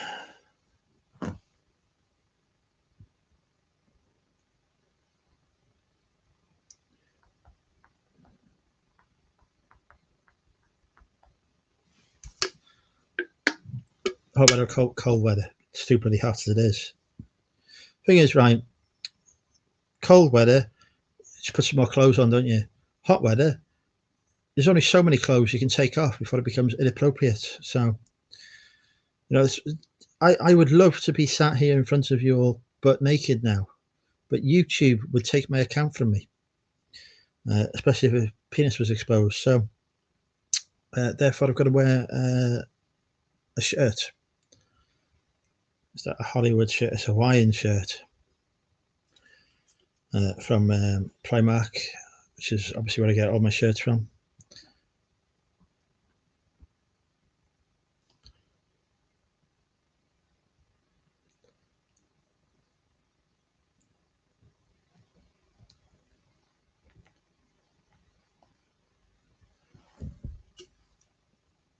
Right?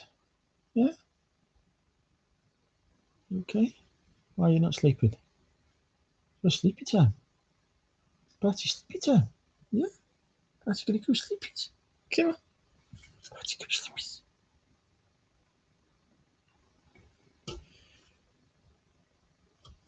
How do I deal with the fame as well? Do you know, right? You may joke here, TD, but every time I go out in Wrexham, I see an attractive girl, I start chatting her up, because I'm quite confident in that regard. First words to me, I go over and say hello. First words to me, always, hello, Andrew. I've not even introduced myself to them.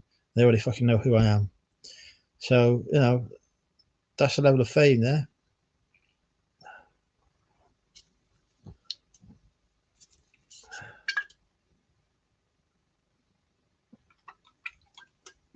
I've been around the big market before, Neil.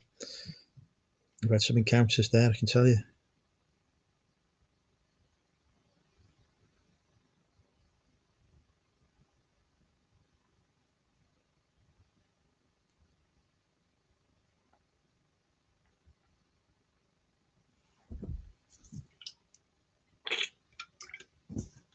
Why are you just staring at me? Why don't you go to sleep? Yeah, go on, go to sleep. Sleep time. Sleepy time for Barty. Sleepy time. Night time. Barty, go settle. Settle. Because the chicken's there, isn't it? I've got to move the chicken.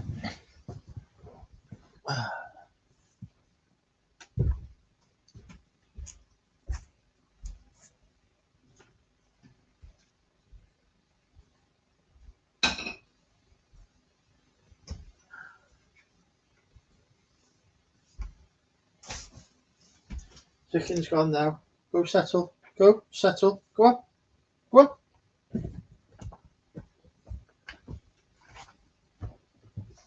Settle. Settle, Barty. Settle.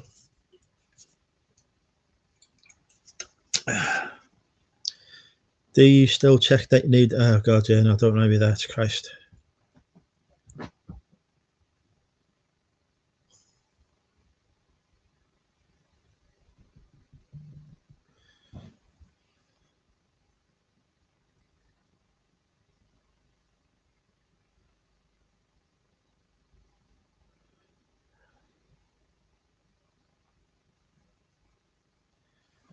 Nice.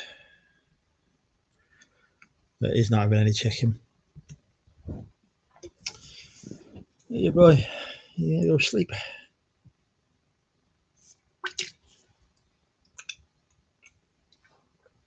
Max, Stu, nobody Maximus who I already know. Reputation precedes. It's a good boy. I'm starting to get a bit drunk now.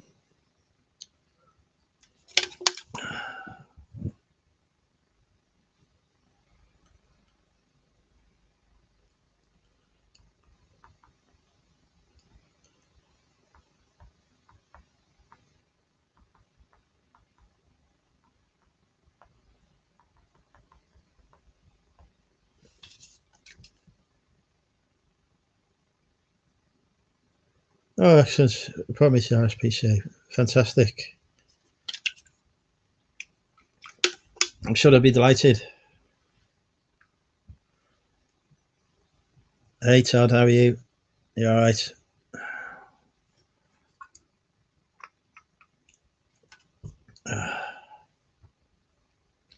Who's a good boy?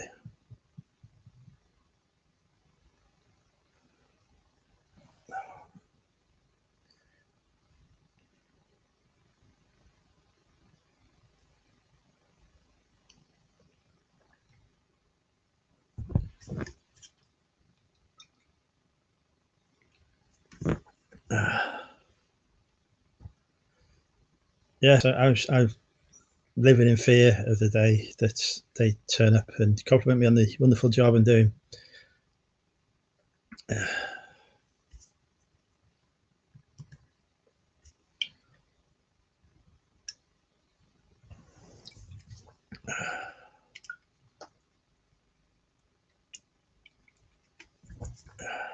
Barty sleep on my bed.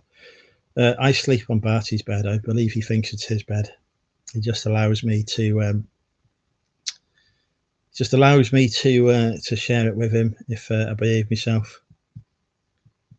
But yeah, he definitely views it as his bed. Oh, don't time him out. I was enjoying that, Joe. Give us some bloody conversation then. Christ.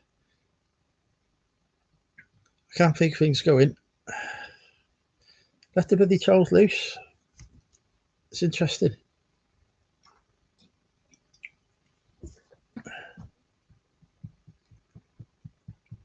A couple of trogs later. That is no way to speak about me and Barty, Skelly. We're very respectable gentlemen.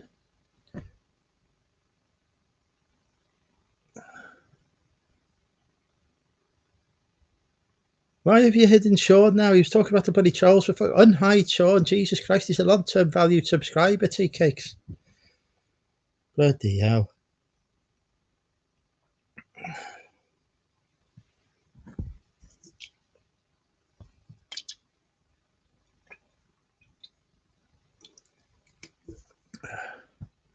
Did you see Facebook teamed up with Ray-Ban and released Sunglasses with dual camera. Jesus Christ.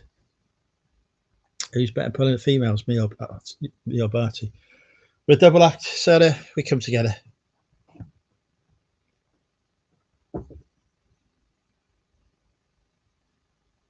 What are you doing here? It's too hot for him.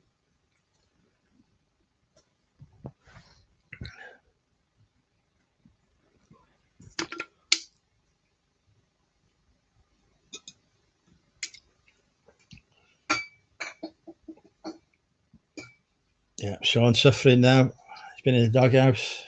Naughty Sean.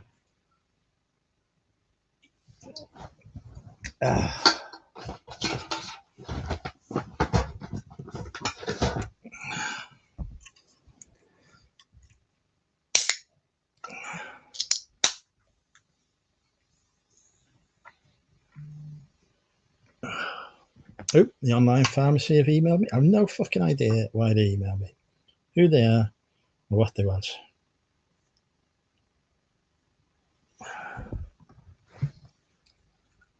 Where was everyone heard about 9/11?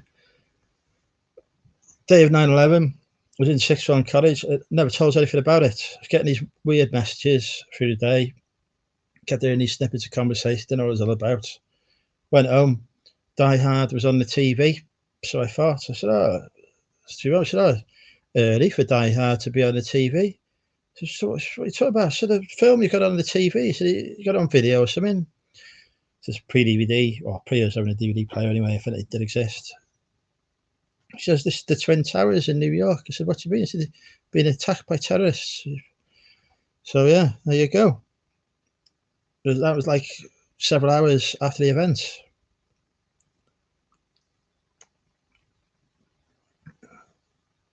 So yeah, remember that.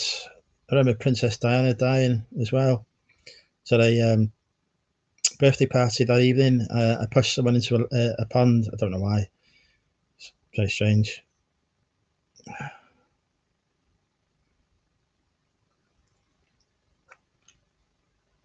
Yeah.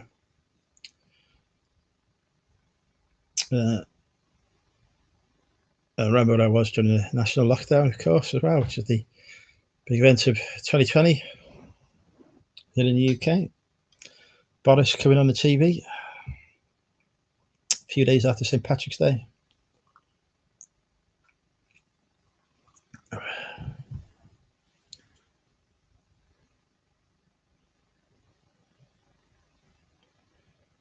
yeah, there you go.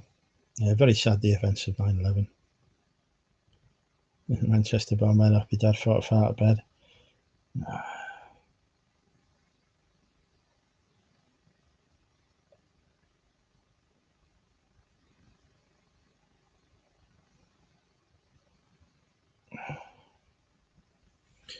Morning, Mel. Your ears must be burning. We were talking about you earlier. You've got a book for sale that I've also got for sale. We're the only two people in the whole of eBay that are selling the book, and I've forgotten the name of it now, so that's useful. But Mel, you are now my rival, and therefore we can no longer talk.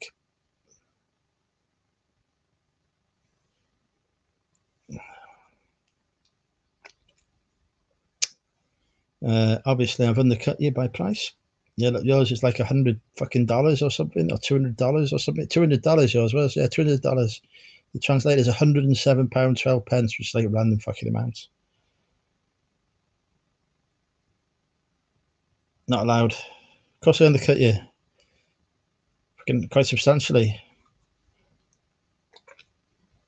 With my shipping being cheaper as well. Somebody will buy my book first. There's no undercutting me allowed, Stephen, especially as I haven't told them which book it is. Don't think I have a $200 book listed at the moment. You want to check your inventory? It might not be $200. The eBay translation thing doesn't always fucking, the currencies doesn't always work well. In fact, it definitely won't be $200 for you because there'll be a currency conversion fee on it and all sorts going on. Best selling books is the Bible, followed by the Quran.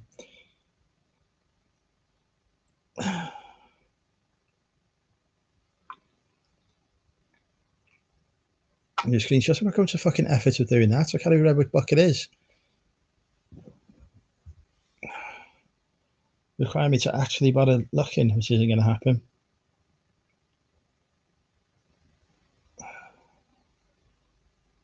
Plus, if I do that, then you'll fucking undercut me. Not happening. I'm going to sell mine first. When I've sold mine, then I'll tell you which book it is. But only then. And that's a fair deal, isn't it?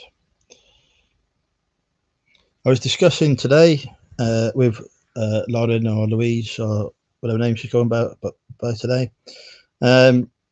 Who my top 5 hottest resellers were, and Mel was mentioned in them. So Mel, still in the top 5, doing well.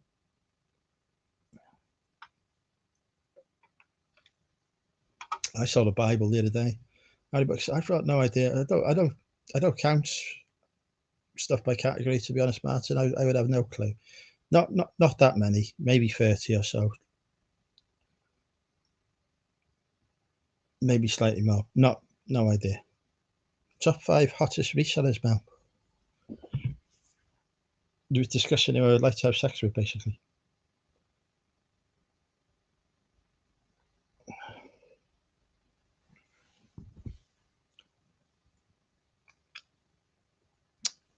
But yeah, I saw the Bible the other day to America, funnily enough. It cost me either 50p or a pound. I sold it for 15 quid. I was happy enough with that return.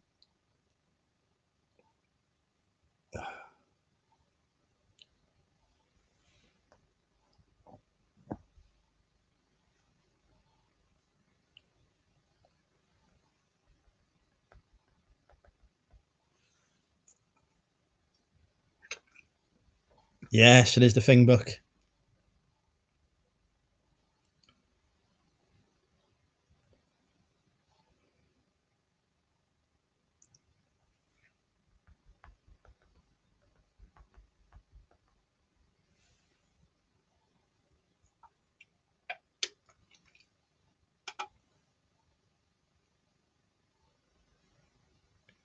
Dave is catching up with who's it. Well, yeah, I've not got anyone live, have we? It's just me talking. It can't be right.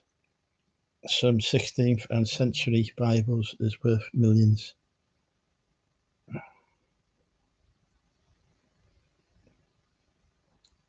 Don't have a thing book for sale.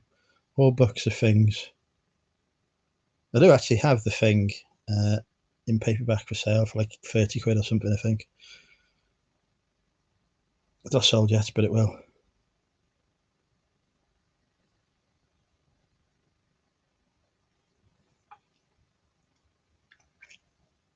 Fucking Mel's already undercutting me books. For Christ's sake, stop it. Stop alerting me rival.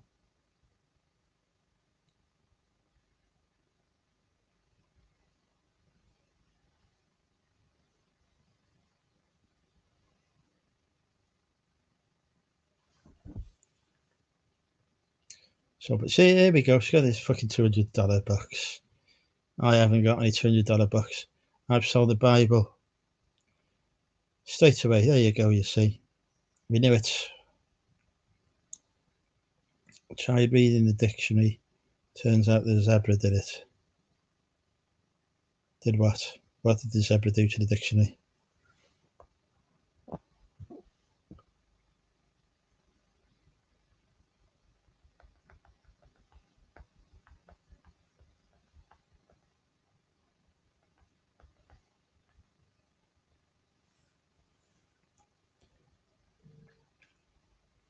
Oh, hang on.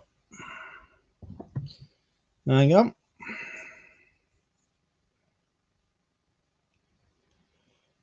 It is time for Guess the Price with Money Mental UK. I've just accepted an offer on an item ending in a number, well, ending in a 0.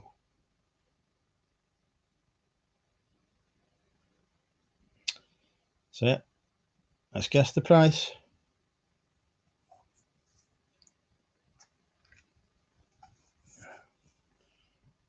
It's my highest value auction item sold so far.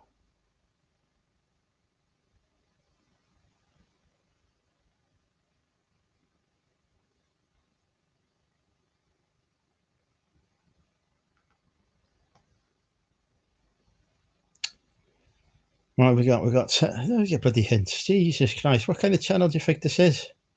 12, 14, 10, 1959, 11, 56, 76. Very fucking Martin obviously going for the number not ending in a 0 then.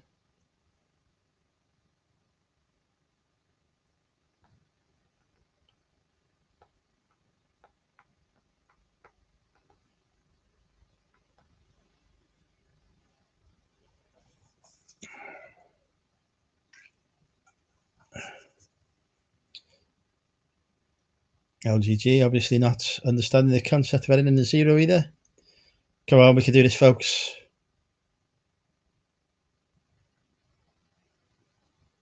No, still not got a guess. That's close.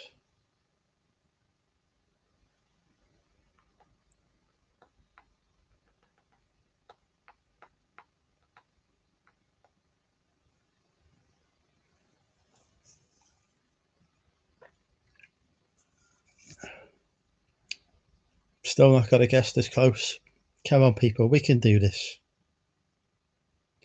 I listed it this week, so it featured on the reseller accountability video this week.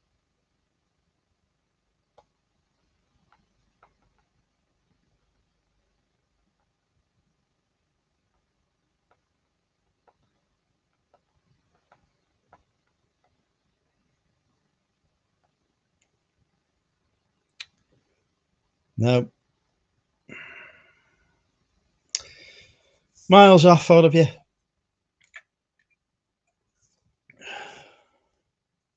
And some ludicrous guesses coming in. Now, with 186 quid, I'd be jumping for bloody that joy. Unbelievable. Now, it's a number ending in 0, so it can't end in a 1, Shuggy. As much as you would like it to. I'll tell you, it's definitely not over 100 quid, all right? That's ridiculous. We've got like one listing of 100 quid at the minute. I've sold all my other high value stuff. No, not magic beans. They don't end in a 0.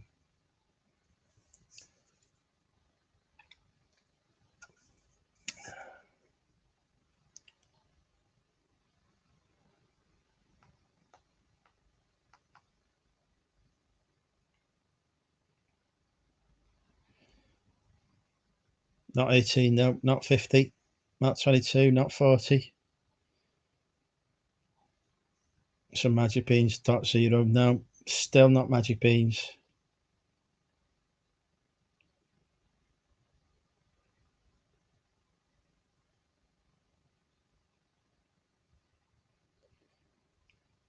What is it? You don't get to find out what it is until after the game has been won. Ooh, Aaron's got in with 36 there. Interesting.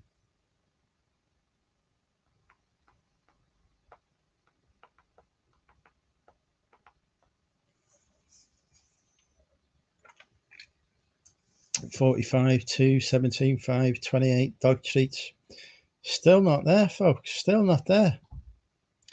Here we go. Aaron is the winner of a picture of my chopper. Well done, Aaron. 35 quid for a tiny painting.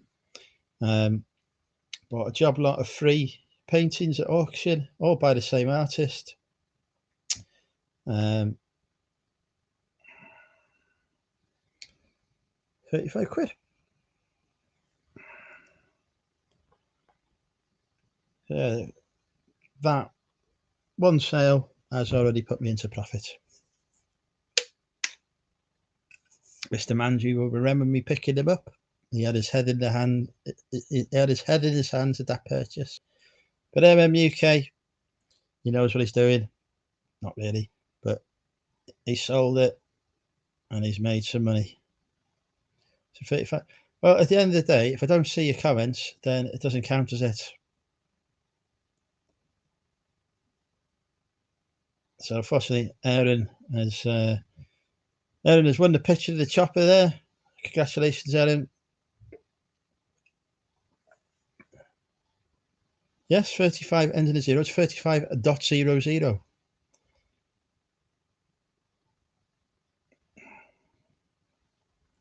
So then you have multiple of the same artist and offer them a bundle deal. I don't think they bought it for the artist, Mel. They bought it because they want a picture of a ship. It's not a famous artist.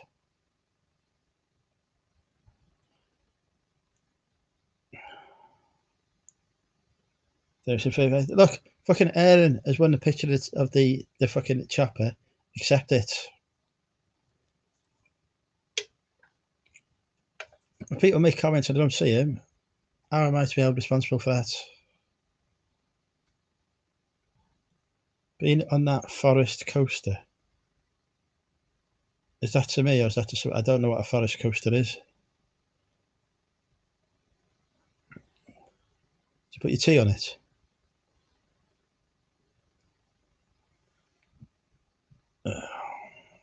John's still having guesses. The game's closed, John. Game's closed. You've lost.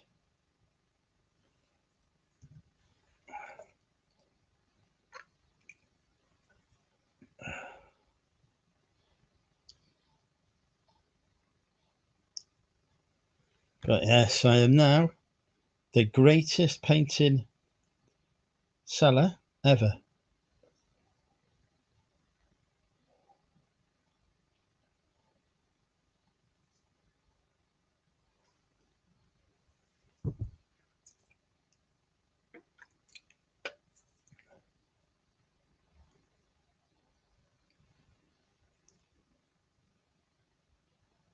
What fucking lies this cost? Fucking Damien wants a picture of me chopper.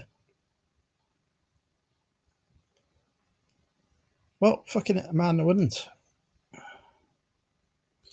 Yeah, they had a rally chopper up at one of the auction houses that I use, and it sold for 10 quid plus commission, which absolute bargain. No matter what condition it's in, that's a bargain price. Right. Now I would have had that chopper, but unfortunately I got the wrong fucking day for the auction. I turned up the day after the auction had happened. So somebody got a chopper for 10 quid plus commission. I got nothing.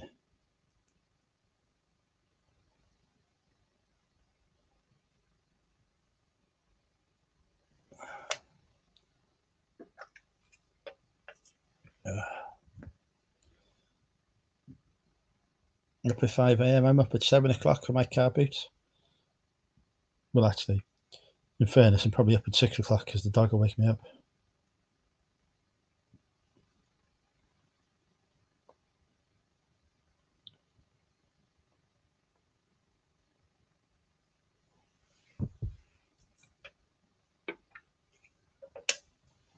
Yeah, exactly. A rally chopper, 10 quid plus cushion. I can't believe it.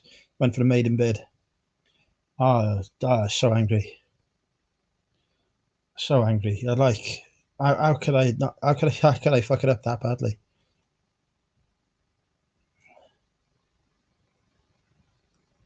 But there you go. Oh, hang on. We've got a guest coming in. It's our first lady guest of the evening. I knew that was coming. Welcome. Hey, bud. How you doing? I'm all right. How are you? Yeah, mate. I was just sat here watching away. I thought I might as well come and say hey. Have you? Did you enjoy Love Actually? I watched it. Yeah, I've been at work today. Unbelievable. One Mate, job. Yeah, well, watch it in work. It's on YouTube. Yeah, I'm sure they'd love that. I'll watch it this weekend. I've got the sliding doors as well. Thanks. Yes, brilliant film. Brilliant film. Oh, bless you. How you been though? All right. Just too bloody hot, but I'm sure we all are. Yeah, I mean, exactly. I am naturally hot, as we know. I knew that was coming. But I'm getting predictable. People start. I've got no new material anymore. Yeah, you need to go work on your material for me. You think when you have all these breaks on not having a Friday night on, you think you'd have come up with more material than this? No, nothing. Nothing at all, I'm afraid. Just the same old shit recycled. The same crap jokes come out. Oh, nice. Just reading Damien's message. Get to the vet next week. Yeah. He's removing the internal organs from his kitten next week, apparently. What? So yeah. That's lovely. That. What's that pile behind you, Andrew? Is that more stuff to list or what? Good question. Do you know? I actually don't know. I mean, I can tell it's a pile of clothing, but I don't know if it's my clothes or if it's somebody else's clothes. I can imagine you just trying it on and realising it's about 12 sizes too small. Here we go, live from the scene of September 11th. Yeah. What, that was funny? No, just him trying it on. What is that? Why are you? You're looking normal. What's going on? Are you after, mate? Normal. I'm wearing the same shit that I usually wear: hat backwards. That's not true. And a T-shirt. t-shirt. That shirt last week was amazing. What was that? You're advertising for United. You're advertising for United Nations last week. Oh, it was just another shirt I picked up at the thrift store. Yeah, we didn't think you'd actually fucking paid any decent money for it. Actually, believe it or not, all the cool kids, the hip kids, the kids who you're trying. Let me tell you something. The people who buy the t-shirts, fucking like the people who buy the t-shirts, that you look for, that you try to get in those lots and stuff. Those kids, they were like, "Oh man, that shirt is fire." That's what the cool kids say. Yeah, bloody fire my ass. How you been anyway, Bobby? So.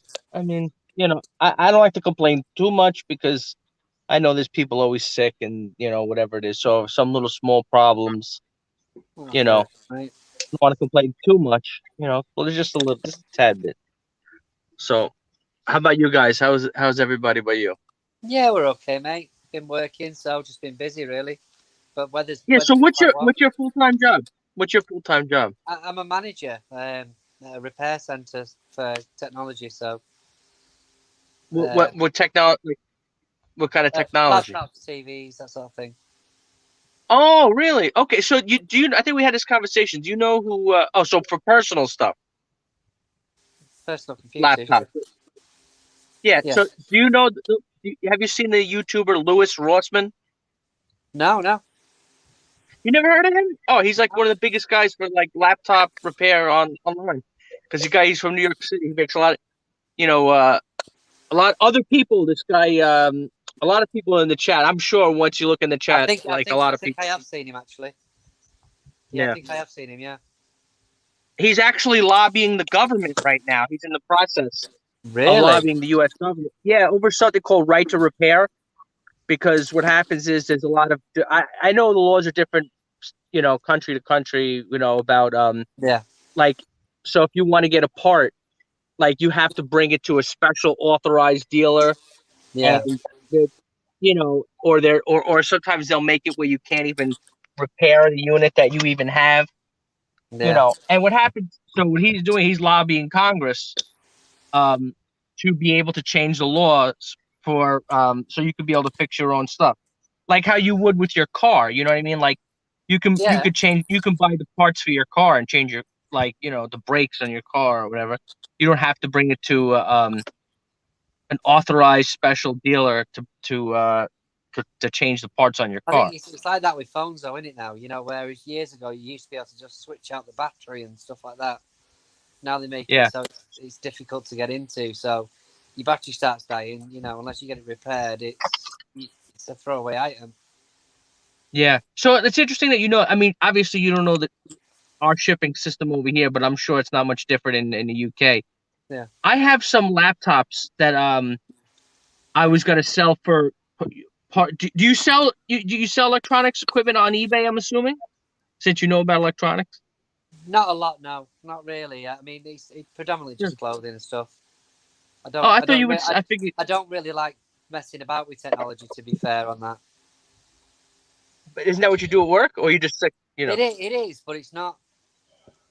The thing is, Yeah, but he's telling people how to fix their own stuff, isn't he? He's not doing it for them.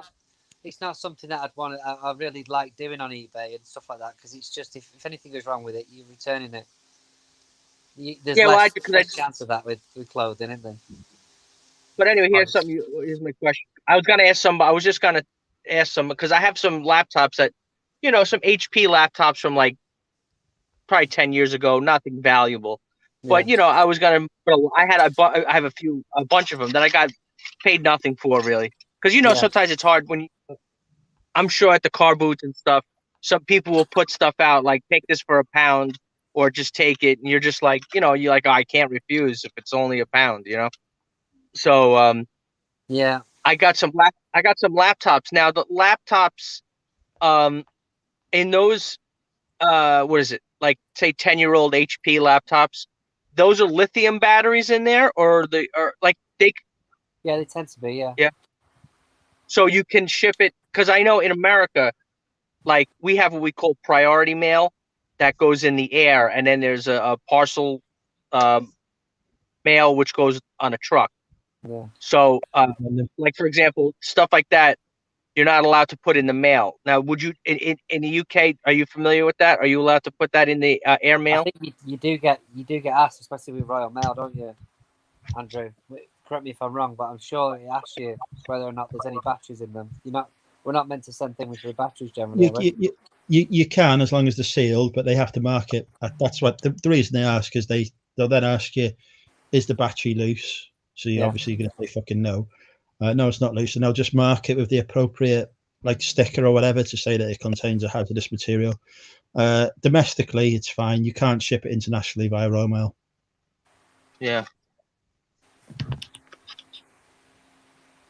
Yeah, so I got to ask Tommy, because you know Tommy, he used to work for the United Postal Service, not US, you know, not the post office, the the UPS. Yeah. And he usually knows that kind of stuff. Yeah. Because that's the thing is, you know, you don't want to send it the wrong way, and then and I'm not that, and I'm usually like I err more on the side of caution. Yeah. I know some people just say, fuck it, just send it. Nah, I don't. If I could, you know, something like that where it's safety wise, you know, even though the battery is dead, they're dead batteries. I mean, these laptops haven't been charged in the longest time, but you know, I mean, I could just put it on the regular part, you know, change it to parcel post, and I'm sure it'll be no problem. That's what I'm probably gonna end up doing anyway if I don't get a straight answer. You know, the ground post. Yeah. Because I know parts of repair, I can get probably $20 a piece for them. You know. Yeah, I mean, the thing is, all the people do is just split it out and sell them for parts and get a lot more out of that generally. Yeah, but which is good. You know, that's what I'm looking to do. Find somebody who wants to part them out. And yeah, we have a lot of people who part stuff out like that here. What are you up to today then? Well, right now, I am behind the store. Oh, okay. So I'll take a little walk. Nice and sunny day today. Yeah. Lovely. Lovely day. Yeah, so you can see. This is my nice little town. Small town. Medium town. I don't want to say small town, because small town in America means like 2 traffic lights in the whole town. So this isn't that. This is like a regular town, you know.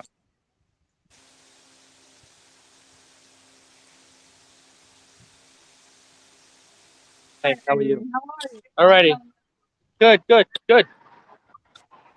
Did he just fucking? Does he not know how to just say good? There's like a fucking. Has he got Tourette's now? Repeats himself. This is the window. This is the front. You guys ever see the front of the store? No. Yeah, so this is the front of the shop. So it's about 6 o'clock right now. They're about to close up shop. They got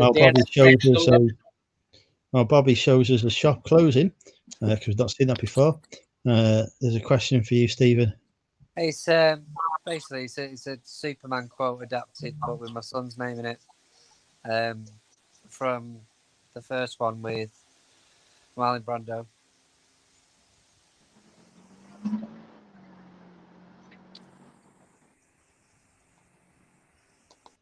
All right, I gotta go back in. You guys, I don't know if you ever saw the store with the lights on.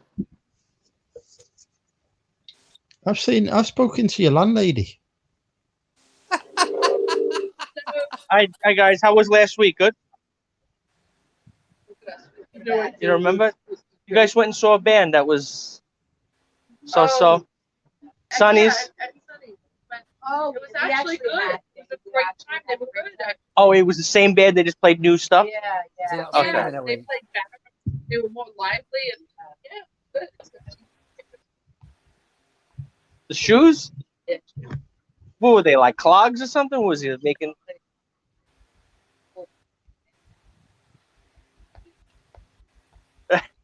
I don't like people. Yeah, I know. That kind of bothers me. Yeah.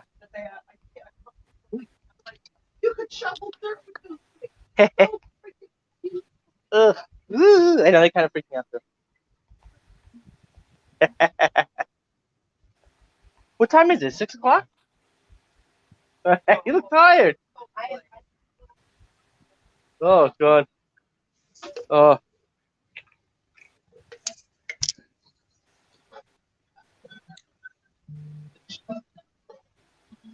Here's the shoes.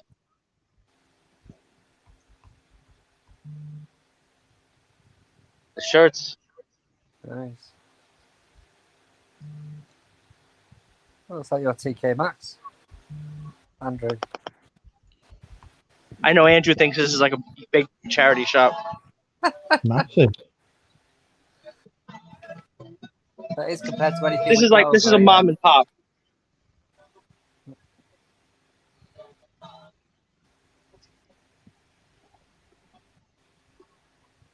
It's definitely bigger than what we've got around here, isn't it, Andrew? Down here. What's up, Dave? You guys see my friend Dave over here? Oh, there he is. Say hello to my friend over here. Night, Lauren. Night, Nam. See, I got these guys here. What's up, Talk fellas? about eBay and reselling. Well, you don't say hello? Well, you guys sleep already over there in England? Nah, it's slow. It's a slow speed. Oh, sorry. Hello. Yeah, the delay. They're overseas in England. Who the fuck am I supposed to be saying hello to? I just said it's a There's fucking. the door.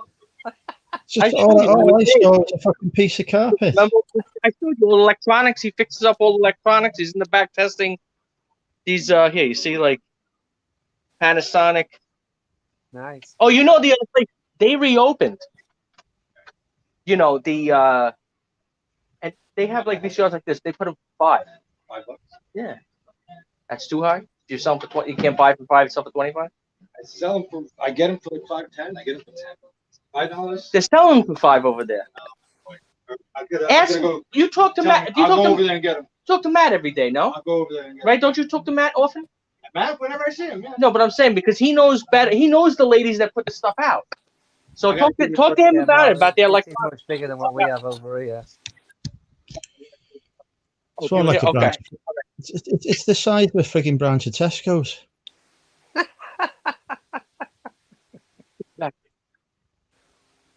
Look at it, just goes fucking back and back. Now, bear in mind, Bobby's got the dungeon. Imagine how much fucking stock he must have buried in that dungeon. Oh, yeah, exactly. I think the last time I saw it, there was like a massive pile of clothes, or at least Oh, hey, you two doing? bills worth. Yeah, he just said to let you know it closed about 5-10 minutes. Close it. Just let you know. Sorry. Yeah, thanks. No worries.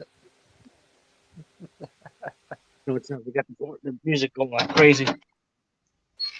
This is my dungeon. This is the death That's pile the here. You one. see? Yeah, I remember that. You like that, right?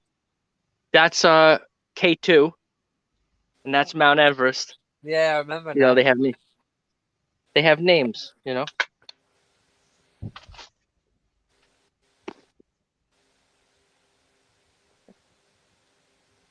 Any nice So spots who are you? down there? What's up? Yeah, I have jerseys somewhere. I picked up some. I was gonna pick up a nice Manchester jersey, but then you know what happened? You didn't pick it up. That's what I'm going to What get happened? happen. No, hold on 1 second. I gotta flip this thing around. You know, on the back. Okay, I looked at the jersey, right? And I read on the back of the collar of the United jersey, and it said something about youth, whatever it is. And then I'm like, is that their motto? Because you know sometimes like they have the club's motto or something in the back or on the jersey. Yeah. And then I'm like, wait a second, is this a youth jersey? But then I looked at it again, and I'm like, wait a second, this is too big to be a youth jersey. You know, but I don't know. Just say the I didn't think it had some other kind of words. It had youth and then whatever, something else. And then John at YLM might be able to help you with that one. Yeah, I don't know. I'm not a United fan, so I don't know. No, neither am I, mate. It's best just to leave it in the shop where it was. Who's your team again? Everton? Oh, yeah. No. Man City, mate. Oh, City. Okay. I knew it was somebody with the blue. Manchester. He's a big Manchester United fan. Oh, really? No, I knew it wasn't. I remember you had a blue top on. I know it wasn't United. Yeah. You know, I knew it was somebody blue. Told you how much Andrew likes Ryan Reynolds. Fucking don't mention Ryan Reynolds in this channel.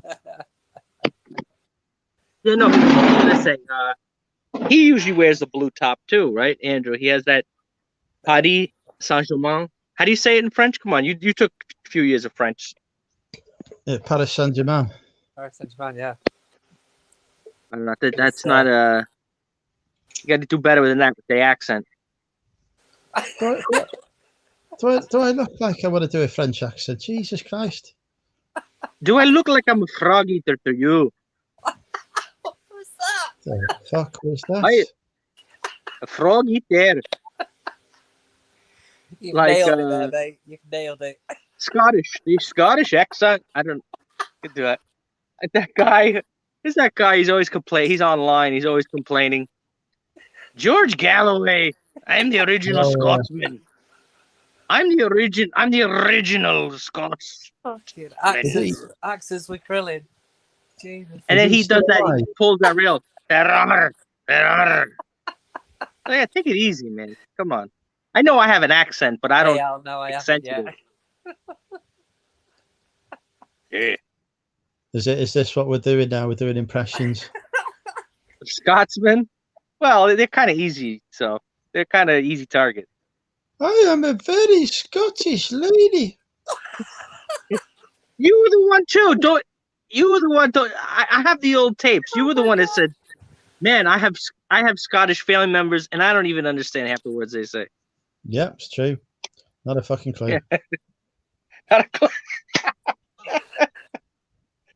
I've had entire conversations where I've just been like, I don't know what's going on, but fuck it.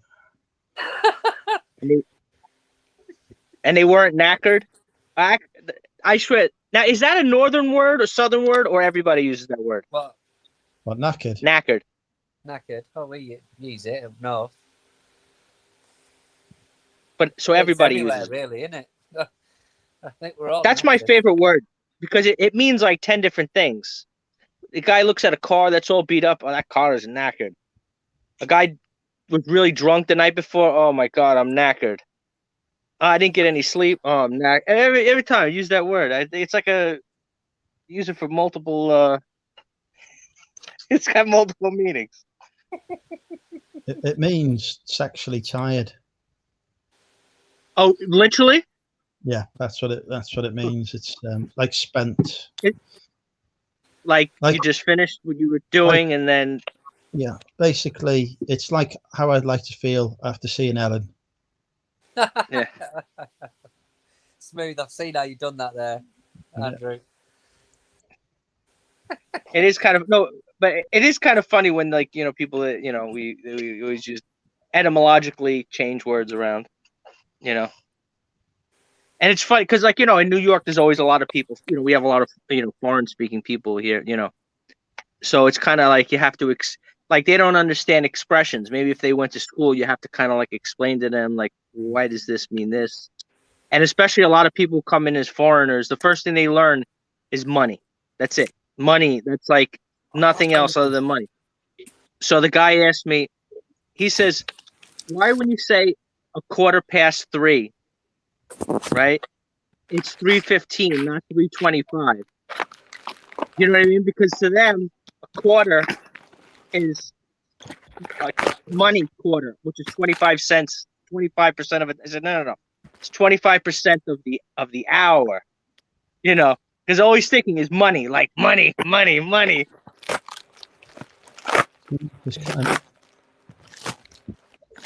Sorry. Just realised. Have you picked? Have you picked up anything good lately? You know, I said, Andrew, I got that top off you earlier. Yeah. Well, I got I bought a game off Chris as well, a Mario Party game for Leo. Anyway, it turned up and it weren't in the usual like eBay bag.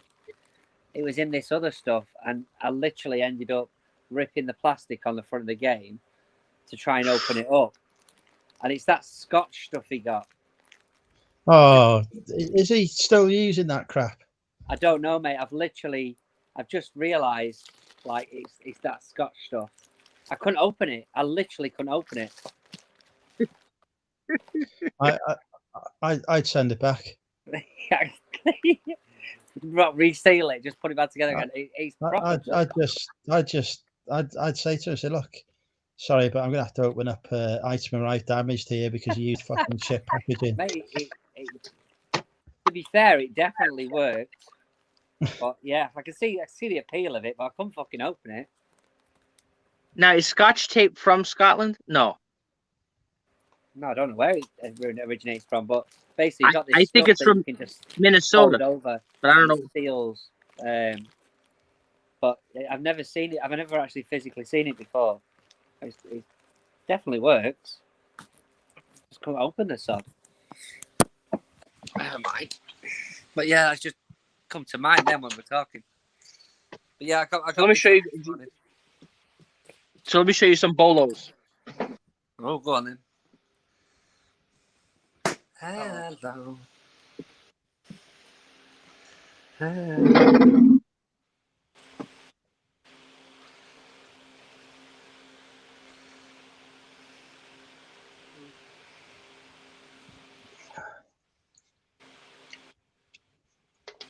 Can't find it. That's not good. Oh gosh. Lights are low.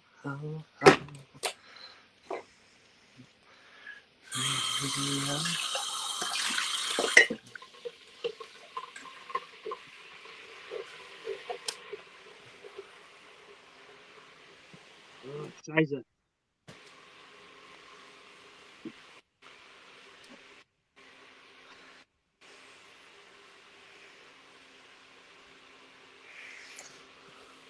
Oh gosh.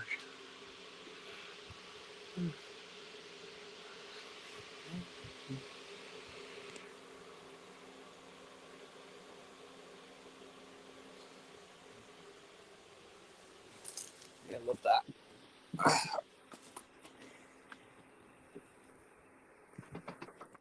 All right, this is not a good thing.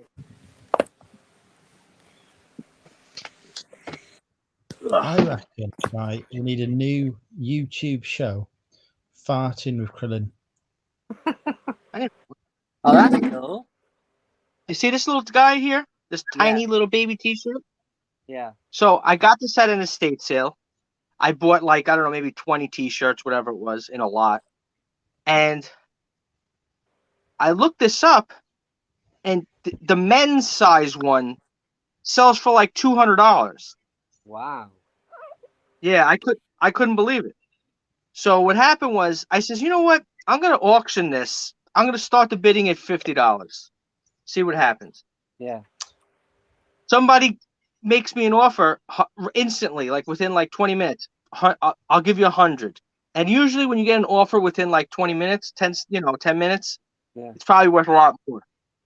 You know, they want you to end the auction. Oh, just end the auction. So I said, nah, let it run. And I got like 15 watchers on it. But what I think it is, I looked at the person who was making me the offer, and it said Thailand. So I think, what they do is they make a lot of bootlegged stuff there. Yeah. So I think what they want to do is take the graphic and then use the graphic to copy it onto regular size. Okay. So has it Because sold yet? and then I asked, what's up? Has it sold yet then? Well, I told you I started at $49.95. Yeah. And right now it's it only started about a week ago. Oh, okay. So it's gonna end, I think, Sunday. And I have one bidder on it, but I have like 13 watchers on it. So I'm pretty sure it's gonna go higher than that. But somebody was telling me that I asked somebody, so why do you think this could be so valuable? But they're saying because, I mean, I don't have kids, so I really don't know much about Disney. So they're like, oh no, anything with Disney wouldn't have Mickey Mouse with a gun. Like, yeah, that would be, that has to be old. Yeah, definitely. Well, that's cool. So then I got this here. I got to list this one here. This is a vintage. I know you look for the vintage T-shirts like this with the old Champion label, right? Yeah. This is the Purdue Boilermakers.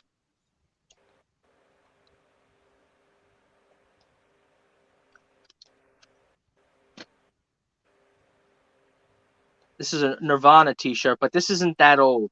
I don't know. I couldn't date that tag. Yeah. I don't know how old. So I just put it. I bought it for $1, and I put it for $9.95 auction.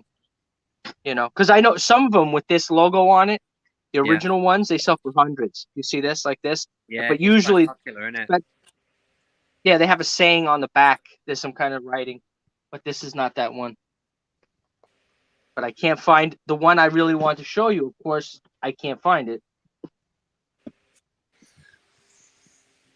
Okay, I found it. Oh, let me show you something else quick too. I didn't list this yet. This is my stuff. Like, I don't know how you guys have it, but like I have bin for stuff that's like not yet, like stuff I took the pictures for and everything, but I didn't list it yet. Or I didn't, either I listed it, put it away. Now, do you guys speak Irish? No. I don't even. This is some kind of handmade Irish vest. But this kind of stuff sells pretty well. This anything that's Irish handmade or Scottish handmade. Yeah. What about Welsh handmade? I've never seen Welsh. Never seen Welsh. But I don't even know what I wouldn't right, even. Right now, Bobby, I am wearing a Welsh handmade shirt from Primark. I found it. I was just gonna say, yeah. Hey, Bobby, I found this the other day. Let's see who. It says Walt Disney World. Oh, cool. American tradition. Found that. There's That's no nice. tag in it. It's been fucking removed. I got a. That's the thing. A lot of the new ones, the tags are rip away tags, so people rip them away, or some just have the printing right on there. Now you bought that at a car boot or at this? Yeah, at a shop. I got 1995 Kennedy Space Center one as well. See, that's the stuff, the unique kind of stuff. Yeah. It's embroidered. It says 1995 Kennedy Space Center. Right. Well, let me ask you this too. When I asked Richard, I was surprised. Do you know who Charles Lindbergh is? No. I'm surprised. Golfer. I asked Richard. He didn't know who. Golfer.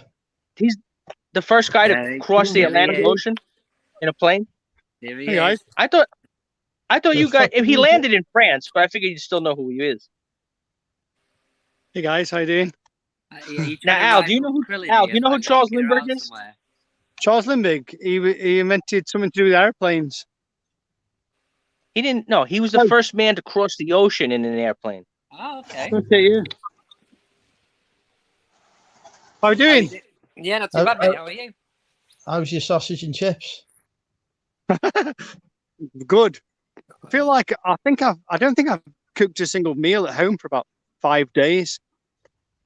Have you gone out? Getting a bit lazy, yeah. This time now, was this a sausage roll? Oh, I love a sausage roll, but they give me heartburn. But what did you have? You said you had sausage and chips. Yeah, sausage, egg, and chips, £3.50 with a pint by the pub by me. What kind of what kind of joint is this for £3.50? There's so that I live in the village I live in. There's about 10 pubs in the tiny village I live in, and they're all so competitive that they on certain nights of the week, one will do an amazing deal. And now I'm young, free, and single. You soon figure out where to go for a cheap deal. Like there's I went on Tuesday night. There's another pub, and you get 2 pints and 2 cobs. So you get I had a beef cob and then a cheese and onion and a ham cob for £10. Two pints, 2 cobs for £10. Whoa! Onion? I know you don't like onion. I know. First of all, you come here but and you call them fucking cobs. I know. Onion on a cob's nice. Why don't you like onion? It's so weird. It's a fucking crime against humanity. I go off people. I used to like you. Fucking onions. I know. So show us the neighborhood a little bit. You're walking home. Show us what the neighborhood looks like. Okay. Well, I live in the countryside. There's not much to look at. Yeah, but what do you mean? You got that's a regular. It's not, you're not living on a dirt road. I do. I'm in the village now, but my street. I'm like 20 meters away from my road now. I live on a private kind of. Wow. Dirt. Yeah. So now, but the thing is this: we have these We actually had this one place they started it. I think it's named after a place in London or something. Is there a place called Croxley in London? Or yeah, that's right. Just across, yeah. So there's a place it opened like 25 years ago in my area called Croxley Ales.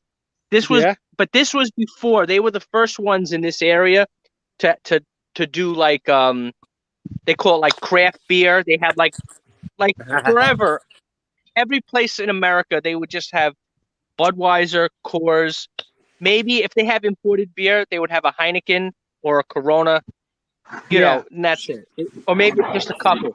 But this place, Croxley Ales, they would have draft beer, and they would have like 30, 40 different taps. And then years later, places copied them. Yeah. What?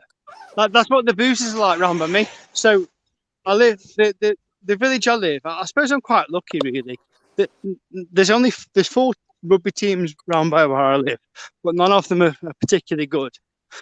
They're all in like League 12, 11, and 8 and 7, and but they're all none of them are lager drinkers. They're all ale, and I like ale, so I'm very lucky. But there's my favourite pub is a little microbrewery called Andy's Ale House, and for £12 you get there's 4 taps, and like 1, 2, 3, 4. Like a pitcher. Yeah, and like once they're gone. So they might get 55 pints out of one keg, 60 out of another. I don't know how it works. Yeah. But no, you're right. That sounds about right. Yeah. And when he's down to his last few, you go, I'm going up my street now, so I'm going to be in the dark. So if you can't see me, I'm sorry. Well, I'll keep talking now. And so what he does is, the last 5 or 10 pints, instead of selling them for like £2.20, he sells them for like £5 a pint, but everyone races to the bar, and they're £5 a pint. But he does this deal early doors when it's in UK. So like they're all Salopian Brewery and Brewdog and famous brewery companies. But it's he does 4 pints and a pork pie for £15, which ain't that bad. You know what I mean? And you can pay him 15 pints. Yeah. And a dinner for 15 quid. Yeah. Now, what's a pork pie? Pork is that pie. Chopped pork? Okay, yeah, I know what pork is, but I mean, is it barbecue pork? Is it roast pork? Is it? I'm pretty sure actually they boil it. What do you reckon, guys? Andrew, Steve, what do you reckon? I've no clue. I wasn't listening. No chance of me knowing. I'm pretty sure it's sausage meat that's boiled and then mashed up with gravy and gristle and fat, loads of fat. Yeah. And because it's cooked in like a bag, in like a linen bag, all the fat comes to the outside. But if you're a good pork pie, I know it doesn't sound very good, does it? Yeah. Oh, I gotta go right. Wait, can I look? Where they? Excuse me, sir. Do you have pork pies? No, I know what you're saying. It's I'm home. Jesus Christ, that was a long walk. Yeah, it felt it. Don't feel bad. The Italians have even worse peasant food than that. Don't feel bad. Oh yeah, I love pastrami. Do you like pastrami? The best food in the world. No peasant food. I'm talking about like intestines and like what do they call that? Tripe. You ever heard of tripe? Yeah. Gibrova tripe. Yeah. I was just about to say it's English tripe with herbs. Tripe is a delicacy here, Robbie. Yeah. It's lovely. It's so nice. Yeah, tripe is it's often served with caviar. Yeah. It's a perfect accompaniment. We call it tripe far. Just switch. I've just come into I've just clicked the Wi-Fi thing. Well, my dog's going crazy. So you guys don't seem very drunk tonight. What's going on? I've been on the cup of tea, mate. I'm not drinking. I feel like Andrew's disappointing though as well, more often than not. He just doesn't seem very drunk these days. He was getting pissed earlier, he said. He's getting a bit tipsy, I think that was the word, wasn't it? Not enough. Where's PvP? He's been a good drinker lately. I haven't heard him. PvP is working, isn't he? Oh, is he? Oh, is he? Yeah, he said last week, didn't he? He said he's got to take on more hours in work. So. Oh, of course, yeah. Yeah, I hope he's doing well.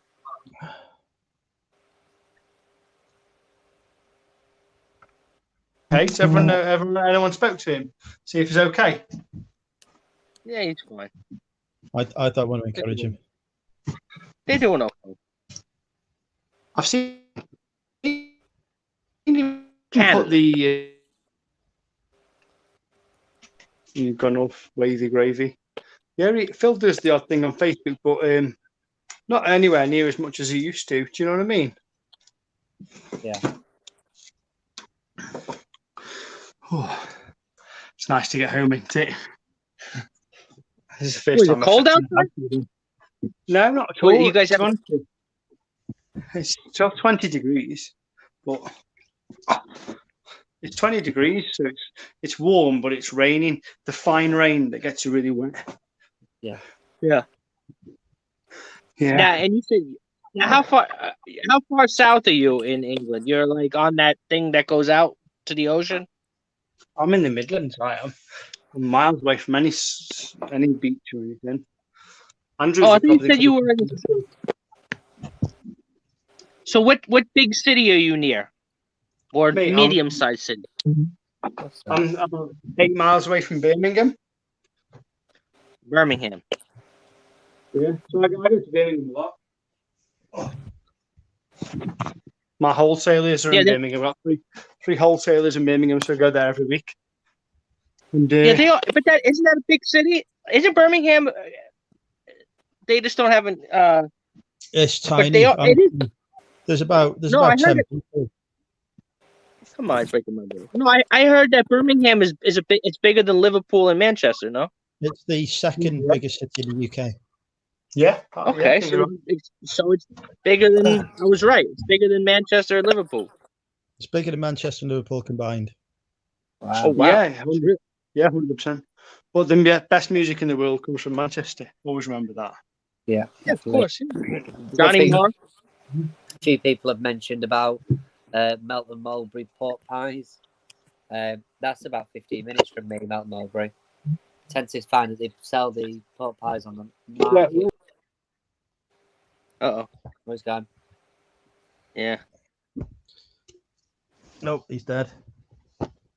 Yeah. So sadly, ours now died. He's fallen over, he's given himself a massive brain injury, and he's currently lying in a pool of his own blood. But at some point, I'm sure he'll come back, much like a young Lazarus. In the meantime, Bobby and Steve are in charge. Well, I take the dog out for his business. Now, Andrew, you have one of these for You're the going for your business. It's not the dog. You going out for wee-wees now? Yeah. Andrew's going having a piss in the garden. Now, Steve, how close do you live to Manchester? I'm actually about 100 miles away now. Oh, okay. So that's the closest big city. But... Yeah, I'd say so. I mean, I lived there for till I was about 22. So that's why. That's why you're like most people So you have other football clubs that are close by you. Oh God, yeah, I've got one directly behind me. But is a lower division? Oh God, yeah, definitely lower division. I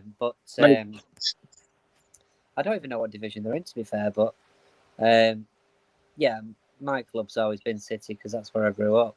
So, but now let me ask you: those lower clubs they're semi-professional or the guys who are in the 4th division?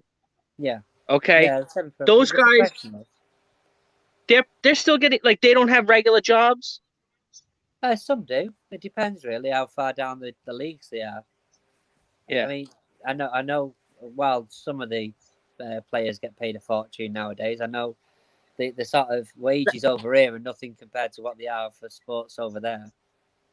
No, what I'm saying, if you're in the 4th, and I mean they probably get a couple of grand a week or something. It wouldn't be that much. Some of them, yeah. Wow. Somebody in a 4th division would make a few £1,000s a week. Maybe, wow. Yeah. It's different. There's no standard sort of wage. It's just different for every one of them, I should imagine. Yeah. But because obviously these guys, they fear so much I know at the end of the season, these teams, they fight for their life to stay in the Premier League. the leagues, yeah. Well, but I'm saying because if they go down to the 2nd division, then they lose there's no money. Well, so it's not that they lose all their money. It's usually about 130 million. So you don't get that royalty from the Premier League because it's the TV rights as well, you see. So obviously they got the TV rights and all that jazz. Yeah, but if the club is not making money, even if you're on the bottom of the table, they're getting money. They still make money through shirt sales, there'd still be television rights for the championship and stuff like that. It's just a lot lower. But of course, if you're, somebody who's, some backyard team that's playing in a potato field, you're not playing Manchester United, or Manchester City. So obviously the Royal only in the cup. That's why I sometimes like to watch the cup in a cup. Yeah, but you see, I like watching those. I love watching those first round cup games because they play these every country. They'll play I used to be a Bayern Munich fan, and a lot of those little stadiums, arenas, you can't call it a stadium, because they only have 2,000 people, but they're inside the middle of the neighborhood. It's like next to a pub. Oh, Budweiser, nice, right? So I'm sure in the UK it's similar too. They have the arena field, whatever. It's right in the middle of the neighborhood.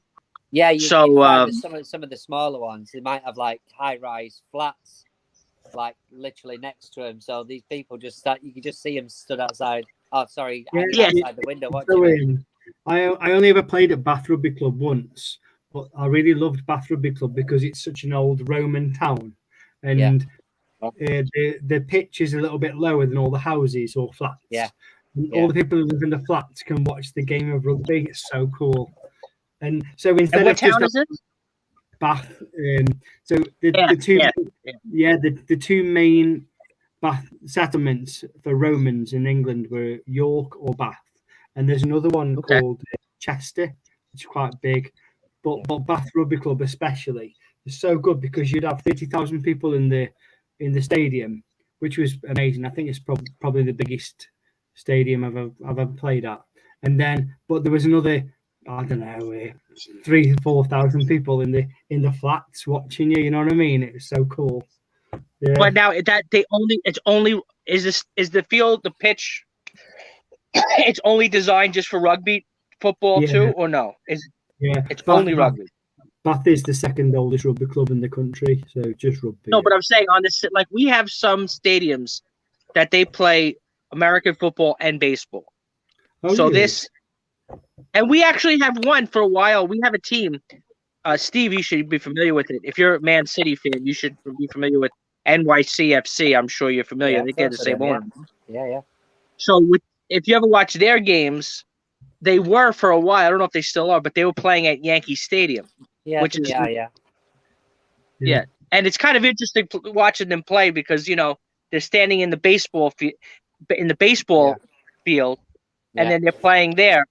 But it was kind of funny because some of these games are kind of depressing to watch because MLS is where like European football players go to die. Yeah. So you would watch a guy like Frank Lampard or this guy who was that Italian player who was so good for decades. Like he was like top. What? Pirlo. And if you watched him play on NYCFC, I would tell my friends, "Wow, you see this guy? He's really good." He looked like dog shit. It was like it was so embarrassing because the guy he was getting some multi-million-dollar check. They were paying him some big payout. Yeah. And it's like, oh my God, this guy looks so bad. Why is he mailing it in? David Villa was another big player. He was like the first player I think they signed. Yeah, I met him. Really? Yeah, because the guy he looks like a little kid. Yeah. It's so funny. I saw him. He looked like because he's involved with the youth organizations, and he looks like one of the kids. He's about 135 pounds. Wow. So and he was wearing like women's jeans. He's a tiny guy. So do you know who Steve Nash is? I've heard of him. Okay, he used to be a really popular basketball player, but he could have played European football. He's that good. If you watch him on YouTube, I mean, he's incredible. He's one of those guys that could just play so many different sports. Yeah, well, he's Canadian. And when he does, I recognize him. I didn't realize he was Canadian. Yeah, well, we don't go there. We don't want to give Canada too much credit. It was Lakers. He played for the Lakers, I'm sure. Lakers. Yeah, when he was with the Lakers, that was at the end of the Phoenix Suns is when he was at his top. So if you look up the Lakers highlights, he won't look as good. Look at him with Phoenix Suns. That's where, if you look him up online, that's where you'll see where he was good. But you could watch him playing on the football. Make the story short. He has an organization, a charity, and they play in New York. There's different soccer pitches in the middle of Manhattan. They have different parks all over right in the middle of the park, right in the middle of the city. They have parks, whatever. So what he does a charity tournament, and you can pay money, and you get to go down and watch these people, the professionals, play each other, and then they'll have celebrities, they'll have basketball players playing football, soccer players, whatever. So I went down. It was I paid $200, and I got to meet David Villa was there, but he wasn't out on the pitch. He was there just with his youth organization. Trying to think who else.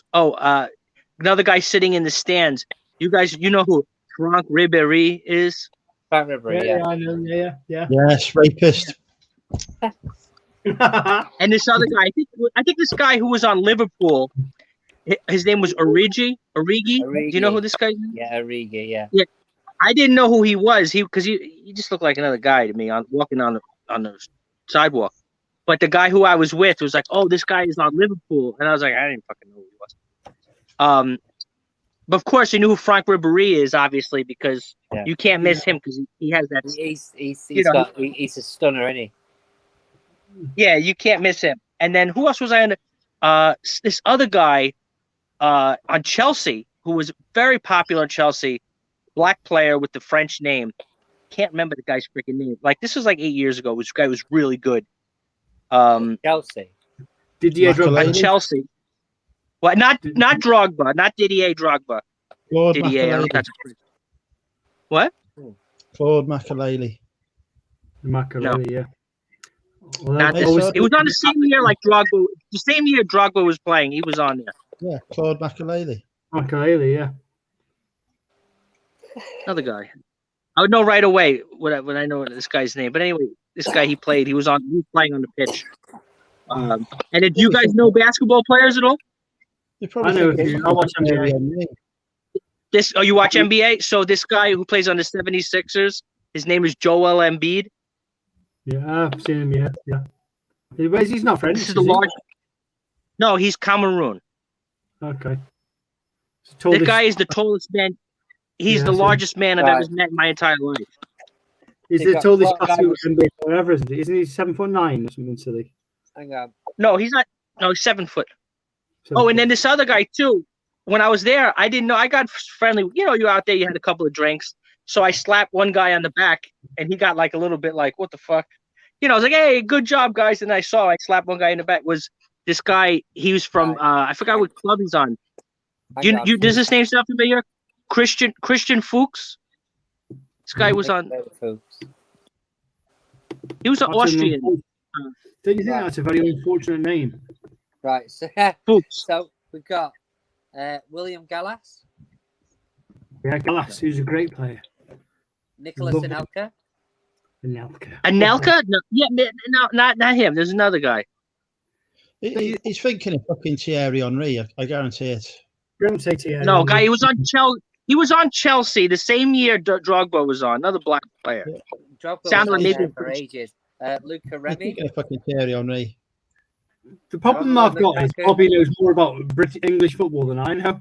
You know what I mean? Bobby knows. Actually, the best thing if you put in on Google, if you put in Steve Nash Showdown in Chinatown, they tell all the names of the guys that were there. Showdown. It was cool. Showdown in Chinatown.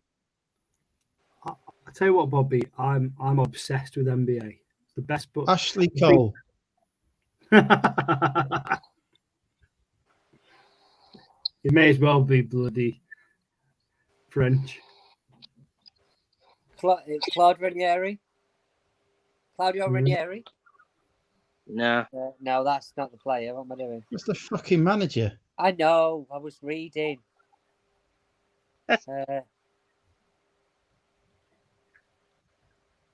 Solomon Kalou. That's who it is. Solomon Kalou. He's a black player, right? Solomon Kalou? Mm-hmm. Yeah. Yeah, he was there. He played. Wow. Who gives a shit about Solomon Kalou, for fuck's sake? I must admit, it went downhill a bit then, didn't it? It's not exactly. We're talking about players of the caliber of fucking Lampard, hang on a second. Henry, fucking Ashley Cole, fucking Makelele. Well, Solomon fucking Kalou. Thierry Henry was there. Thierry Henry was there, and just a. Wait, did you look? Steve McManaman. You looked it up now. The Steve Nash. But he had like. Yeah. The legend that is Robbie Fowler. Because I went like 3 years. I went like 3 years ago. So I don't know. They had it like 2 more years. I don't know if they had it last year with COVID. You had Team Nash versus Team Ranieri. Yeah. But it looks like it's cool because it's in the or whatever it is. It's in the middle of the. It's just cool in the middle of the city, and there's small little pitch right in the middle. Yeah. With the you in New York City. I mean, I don't know if you've ever been there, but you've seen obviously the pictures and shit, and I love all New York. Big fucking. What? I think I love New York. I think other than Boston, New York is my favorite place in the world. I love it. It's just so huge and it's so like Boston has a certain vibe. The whole of Boston feels either Italian or Irish, but New York is different. You can walk 100 meters and you're no longer in America. You're in Mexico, or then you're in Italy, or you're in Chinatown, and it's cool. Like that. It's specific. The food is. What was I saying? Amazing. Oh yeah, of course. You go the food. Yeah, anyway, it's too much. It's too overwhelming. But what was I saying? Something about the city. Well, I tell you what. If you're you shouldn't go to New York if you're poor. You need to go to New York when you're the flushest you've ever been because it's so expensive. Even the cheap hotels. Oh, the only thing that. the only thing I want to see about Boston is the stadium. They have a famous stadium called Fenway Park, and it's one of the original baseball stadiums. Pearl Jam played there, and I believe it's like, we were talking about, right, Al? You talk about stadiums in the middle of a town. I believe that Fenway, and Wrigley Field, that's in Chicago, is one of the original stadiums. And all the best stadiums are where you can go to a pub and then walk to it in the town centre, like Wolverhampton Wanderers, the Molineux. That's what makes a good stadium. Or Bath Rugby Club, and because my club, rugby club, Wasps, is on the kind of like on the junction of in Coventry, miles away from anyone. The most they've ever had is 12,000 fans. They've never had above that. Wow, pathetic. You know what I mean? Wales is the place. A Welshman will walk 10 miles to go to a rugby pitch. They just don't care because they're all farmers and tractor drivers. So now, Al, you said you've been to New York City. You said, or you said you want to go, or who you said? Oh, I've been to America for the last 16 or 17 years, every year of my life. Yeah. No, but I didn't know. But I know. But you were saying Maine and stuff like that. You didn't say New York City. You went to? Yeah. So Vicky and Kyle live in Portland, Maine now. They used to live in Boston, and then we would go. So we'd go for about 6 weeks, and then we'd go for a week, maybe 5 days a week in New York. I don't think you need any more than 5 days in New York. It's a bit heavy. You know what I mean? There's a lot. Yeah, I could see you up in Maine. I could see you up in Maine doing doing they do the lobster catching up there. That's where they. So cool. Where we go in Portland, Maine, right? We got this one little bar, and if they catch oysters on a Monday, they're like $7 each. But if you eat them on a Tuesday, they're $1 each, dollar oyster bar, and the pints are cheap anyway, like $3 or $4 for like a 7.5 ounce beer. But then the oysters are $1 each, and they're so nice. Even though they're a day old, they're amazing. I can easily chuck like 8 or 9 oysters, and I'm never full off them. But you only like raw oysters? What about, do you like baked? Maybe with like here, the Italian dish that we served a lot is we use either the cherry stone clams or the cherry stones or the little necks, and oreganato, which is seasoned breadcrumbs, like a lemon butter sauce in the oven, so lemon wedge, and you crispy on the top. You clip them out. I've seen them with a little crispy. I've never tasted that though, in all honesty. I know the dish though, yeah. Yeah, it's a bread clam oreganato. It's the tiny white clams, isn't it? Not the tiny, not the cockles. Those are tiny cockles. These are little necks. They're small. They're probably the size of this. Like, you see this key fob here? Yeah, like this really. For the key for the car. Probably this size is a little neck. I miss seafood so much because I'm in the Midlands. There's just none seafood, nothing. Yeah, no sea.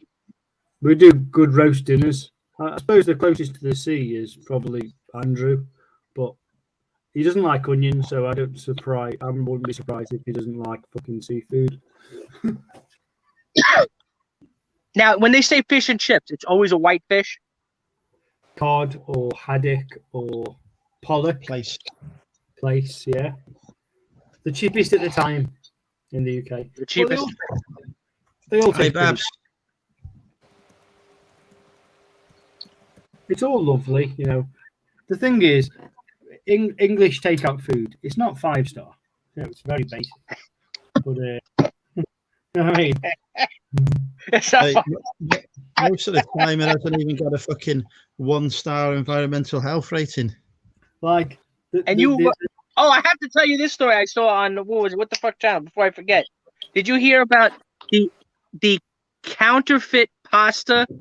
Supposedly, Italy is complaining to whoever the fuck that, in having a pasta shortage in the UK.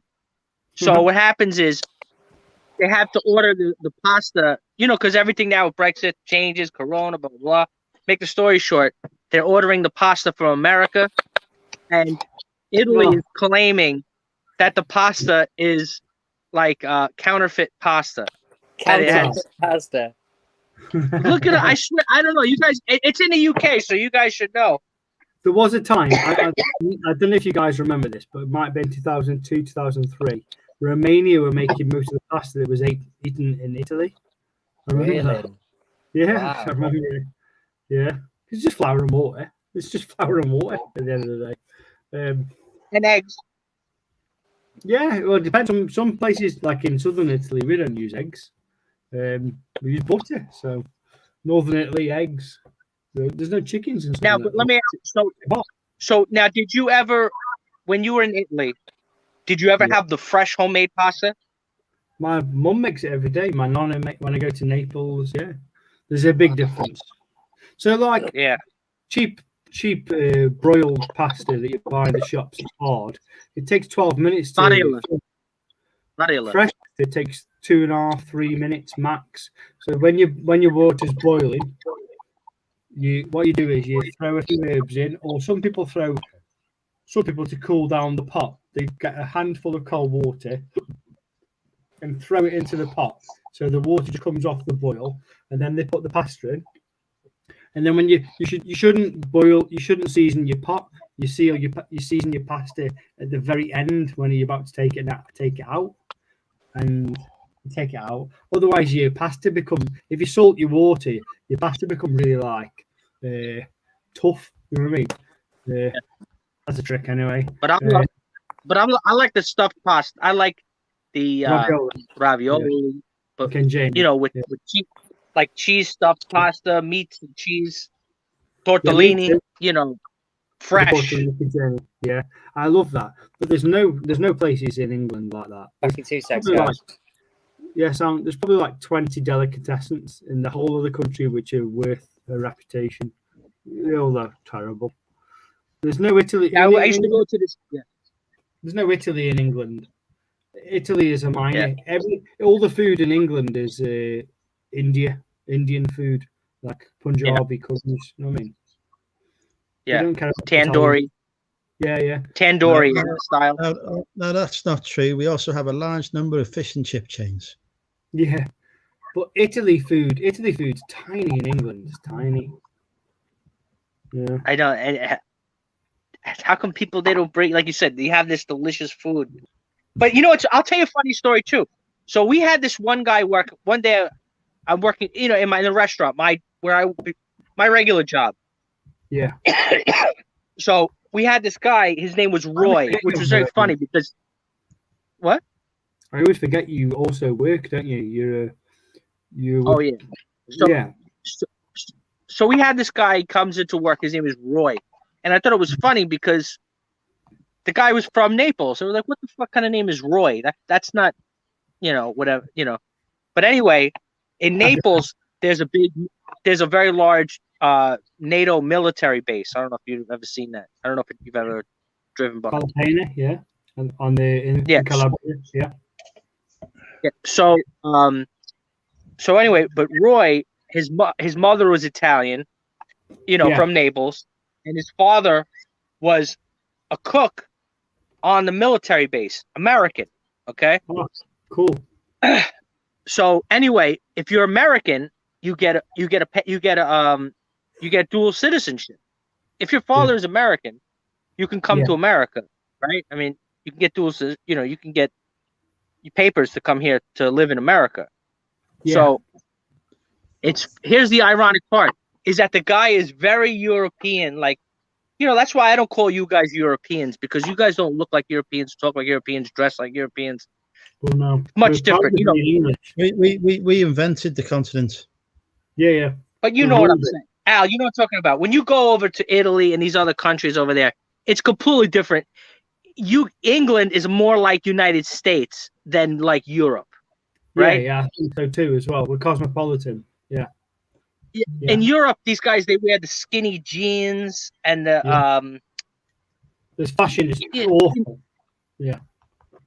Yeah, these guys, and this guy Roy, he used to get his eyebrows waxed, and Anyway, so make the story short, it was funny because my boss had on on the canopy on the restaurant, he said he has on the canopy, it says traditional Neapolitan cuisine.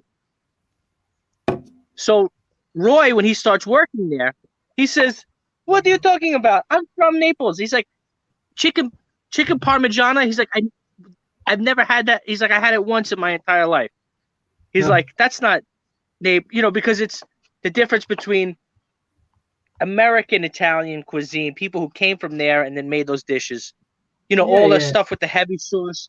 Like here, like over there, like they evolved, but we still have the old ways. Like everything is like a lot of stuff. Like if you come to my old restaurant, they make fresh mozzarella, and everything has melted fresh mozzarella over it. You know what I mean?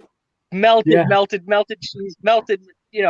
He's like, they don't eat. And he used to make fun of us because, of course, he was from Naples, so he was very thin, and everybody else was much fatter than him because he's from the other side. So he would be. The customers would ask for, when you go to an Italian restaurant in America, when you sit down, usually before you even order your dinner, they would bring you a basket that has a mixed assortment of bread and butter. So you would have homemade bread or bread from a bakery, but freshly baked bread. And he would always be surprised that people in America would eat these breads with butter. He says, "You put butter on bread? Oh my God!" He couldn't believe it. That's very English. In Italy, we don't do that. So So he's like, that's why olive oil, but butter is for pudding. We make butter in a dessert or a pudding. So he's like, butter. He's like, you guys are eating bread and butter, but we take those freshly toasted roll, like Italian hard crusted bread, sliced, and then you put one of those pats of butter on it, and it just melts right into the bread. So he's like, oh my God. There's a thing about Italy not many people understand. So only in the last 40 years, Italy wasn't one country. It was about 52 provinces or 53 provinces. In a similar way that America was states, but the difference is still all the guys in Napoli, if there's a player who scores in the World Cup final and wins the World Cup from Juventus, Naples won't cheer. Naples will be pissed off. If Italy win the World Cup final and the guy who scores is from Juventus, Naples won't cheer. Yeah. Because Naples hates Juventus. They hate Juventus. After when Italy win the World Cup next year, in 2 years' time, Italy will probably win the World Cup. They're the best in the world. It's a fact. And but Juventus, the best two players are from Juve. One's from Milan, Inter Milan. Naples will not cheer. They hate Napoli. Napoli hate Inter Milan, Fiorentina, and Juventus. They will not cheer. Just the northern clubs. Exactly, yeah. But the thing is, like, Naples. Well, every country has. Well, it used to be like that a lot here because, if you don't remember, I don't know if you ever read it, we had a war. And, the southern states didn't care, because I don't even want to say we because my family was in Ireland and Germany and these other places. My family wasn't even here in the United States. So I hate to say we, but the people living in my geographic region, Yeah.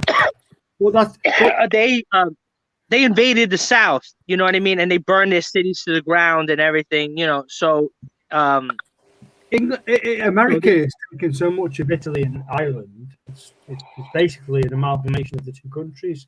There's England, Ireland, and Italy, and that's what America is these days, isn't it? I think. Yeah, well, yeah. In America, there's about of people that have, like, I have Irish background. I have my grandfather's name was Wade, but they changed it. It was McWade. So because a lot of people, in the beginning, there was discrimination against Irish. They would have signs in the window, "Help wanted, no Irish." Yeah. So I don't want to say it's nasty on Andrew's channel because it's Andrew's channel, but Italy is still a very racist country. You can't go in some shops if you are a fan of a football club. I know that sounds ridiculous, but there's shops in Naples. If you're wearing a black and white top, it doesn't even have to be a Juventus top. Someone will stop you and say, "No, sorry, we're not going to serve you." It doesn't matter. Yeah, but what happens? It would be the same thing. If you went into a small village in Ireland, I guarantee you, if you go in there with your English accent, they would tell you, "Excuse me, please leave." Like, because I like vintage shirts. I wear lumberjack shirts, and I always think they look best with a pair of blue jeans. Alan's going to bed. What? Let's say good night to Alan. Night, Alan. Yeah, good night, everyone. Goodbye. Goodbye. Like if Auf Wiedersehen. If you think like a vintage shirt always looks best, like a lumberjack shirt, looks best with a white t-shirt underneath. So if you walk around Naples in a white t-shirt, people are looking at you thinking, "Is he a Juve fan?" White. Really? Black and Not white and black, just white. Nah. You can just tell. You can just tell. But if I'm walking on in blue, no worries. White though, people don't wear white in Naples. I know that sounds weird. But wait, but how do they know if you're wearing a blue shirt? How do they know you're not a Lazio fan?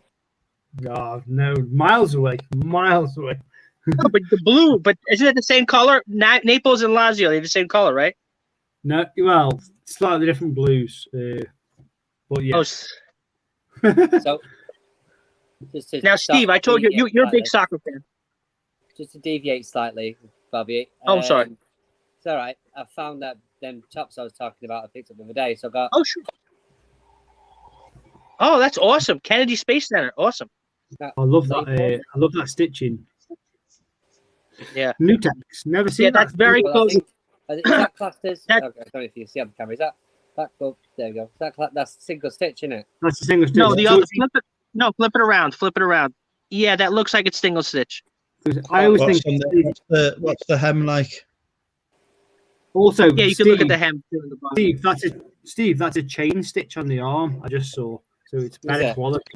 Yeah, so a cheap quality t-shirt will be a line of stitching, but what yours just did was a chain stitch. It's better quality. Yeah, the bottom.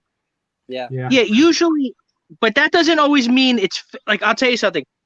In that time period, in the mid '90s, you will see a t-shirt that may have the double stitching, and it's real. Yeah. Only really so because obviously not everyone changed. Yeah, like that's a single stitch. Yeah, that's maybe early '90s. That t-shirt, I could tell just by the look. Hanes tag. It's a fatty Hanes tag. No, you can go on. I think it's on like Pinterest and some different sites. And what they'll do is if you Google Hanes t-shirt identify, you could just play with Google, whatever it is, and a big picture will come up, and you can match the tag, and it will say like if it's early '90s, mid '90s, early, late '80s, it will give you a year. This way, because always when you want to put it in your listing, you kind of want to put, vintage '80s, vintage '90s. So, Steve, off the top of my head, I know a bit about Hanes tags. I've sold a lot of them, but I'm no expert, by the way. Yeah. Just from that quick viewing you showed us, I think that's about 88 to 92. Your Hanes tag one. Yeah. I like picking up American stuff anyway, but yeah. So the beefy is what everybody wants. The beefy Hanes tag because it's what you call slubbed cotton. So they are made purposely with small imperfections in the cotton. Yeah. People like that. There's small little lumps here and there. I won't take that down for £1 any day of the week. In America, that would probably sell for £50, no matter what it said on it, just because it's a Hanes tag. No. Would you reckon 50 is a little. Probably no. So I picked this up at the thrift, and this isn't even that old, but I picked it up anyway. Can you see this? No. Oh yeah. Oh, do you know who that guy is? Yeah. Hello, my dear. What's his name? I'm not very good at impressions, by the way. Sounds Lambs. this T-shirt, it's only, and I put the picture in. I don't know. I feel bad. It says 2006, but I wrote vintage in the title anyway. But I did take a picture of the year. It says 2006, so I put it up for auction. I started it at $9.95. It's already at $100. I couldn't believe it. Wow. No way. Like I said, and it's a new tag. See here. I was just telling Steve. You see where it says? I don't know if you could see it. This one here, it's an anvil, yeah. but it says tearaway tag. This is a newer one, 2005. You know, but it's still. Anvil used to make the best skate clothes ever. Yeah. Best skate t-shirts. They're like a slightly heavier cotton, like a 13.5 ounce. You said skateboarding? Yeah. When I was a kid, I used to skate. So most t-shirts are like 8.5 ounce, but Anvil used to make a 13.5 ounce t-shirt. Wow. I gotta show you something, Al. Go on then. I've been looking for some time. But yeah, Al, I went into one of the charity shops the other day and picked up them two, and that Disney one, like £1 each. I was like, I'm not leaving them. I like the American stuff anyway. On me, I love Americana stuff. You know that beefy tag though? Yeah. It's got such a hype about it at the moment. So many people trying to sell it. Yeah, I would just keep that in your jeans drawer or somewhere. Yeah. And don't sell it for 5 years, because in 5 years you could probably add a zero to the price. Yeah, but I've ordered a Hollywood, not Hollywood, sorry, Universal Studios Halloween Horror Night off Chris cooking Hayden's. Yeah. Well, he's going to be putting in that bloody Scotch wrapping again. Christ. Oh mate, if he does, honestly, I'm going to cry. That thing. Rip it in half. What's he do? Oh, what's that? Do you know what this is? Yeah, I recognise the label, but I recognise the flag. What year? What year is it? I hope you know the flag. 82, but I picked this up. I don't know what is it. An ORTOR or ORTOV? I don't know what this is even. Do you know what brand this is? Orta. ORTOR. Orta. They make wax jackets. Wait, it's ORTOR. Yeah, they make wax jackets, and Barber bought them. They were around in the late 70s, and they were a competitor of Barber, and Barber just bought them off. They weren't around for long. I know a little bit about the business. Yeah. Yeah, because this is I don't know if this is a woman's or a men's. I think they're from Middlesbrough. Okay, so is the zip on the left-hand side or the right-hand side? Oh. Yeah, the zipper is on the left, which is usually a woman's. Yeah, that's it. So, but usually European stuff, sometimes, especially if it's like French, like they put everything on the left-hand side. I didn't know that. British, not French, though. Yeah. I know. That's a woman's jacket. Yeah. No, but there's no. I don't. Also, there is one other thing. There's two things on clothing since about 67. If there's a wash tag on the left-hand side, it's a woman's. If the zip is on the left side, it's a woman's. But if the wash tag is on the right-hand side and the zip is on the right-hand side, it's men's. No way. Yeah. Never knew that. Yeah. It's amazing. It's just, but the reason I'm telling you is because quite regularly, around the 60s and 70s, there was only one zip that was reliable, and it was called by a company called Talon, Talon. Talon, yeah, and there was a few zips which were a bit shit in the middle of it all, and then another company called YKK. It was made by a company called Woolrich. Yeah, they became reliable, and now they sold out to a Chinese company. But up at that point, zips were all over the place. Sometimes you might have a zip on the left, sometimes you might have a zip on the right, and because of that, you've got loads of massive businesses like Levi's, Filson, Woolrich, even Wrangler, and they apparently made their own tag zips, but we know that's bullshit now. They would zip it, some things on the left, some things on the right. Whatever was around, they would add it. No one gave a shit. Yeah. Yeah, I have a leather jacket. See, I don't know. I have a leather jacket that I got from. Well, this one I got from an estate sale where it was like a fill up. Like sometimes we have these estate sales where at the end of the day, Yeah. the company will say, "Give me $25 and I'll give you a black garbage bag." Yeah. And you just fill it up. So obviously, if you see a leather jacket like that, and I just saw anything made in England, I'm like, you know what? I'll take a chance. I threw it in the black bag. I'm just loading up the black garbage bag. I think you're doing the right thing, Bobby, because nothing's made in England now. So, and it hasn't been for 10 or 15 years. So, yeah, it's probably going to be worth something one day. But also, if there was another leather jacket, which I couldn't find the name because the lining was zipped out, but I looked at the zipper and it had that zipper. It had that Talon zipper, because that's like a note. That's a tell that it's vintage. If you see that Talon zipper, it's what year they stopped making those leather a while ago, right? Al? Yeah, so Talon stopped actually making zippers in 1989, but they only made them for the army. But they stopped making them for public in 1972. So they made too much about a zip. I know. Yeah, so the zip. But what happened was, inside inside the jacket, there's a few, like, because that's the problem is here. So you probably shouldn't. You might have the same problem, but we have some mold. If it's in a basement or in a garage or something like that. So there's some white spots on it, and I don't really know how to clean it off. I don't know if I should even clean it. I don't know. You go on YouTube and there's like a 30-minute video. But don't you ever think, right? I love making money. I would the best. Us 4 people, we've never met in person, and we live miles away from each other. And we have one thing in common: we enjoy making money on the internet. Oh, definitely. And that's cool. But there is one other thing I really love. So, like, I always message Chris about this.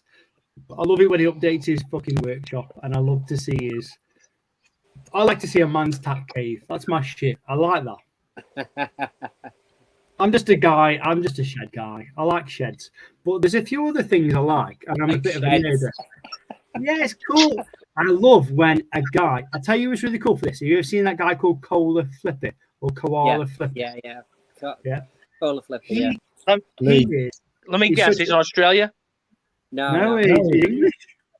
But his name's Koala.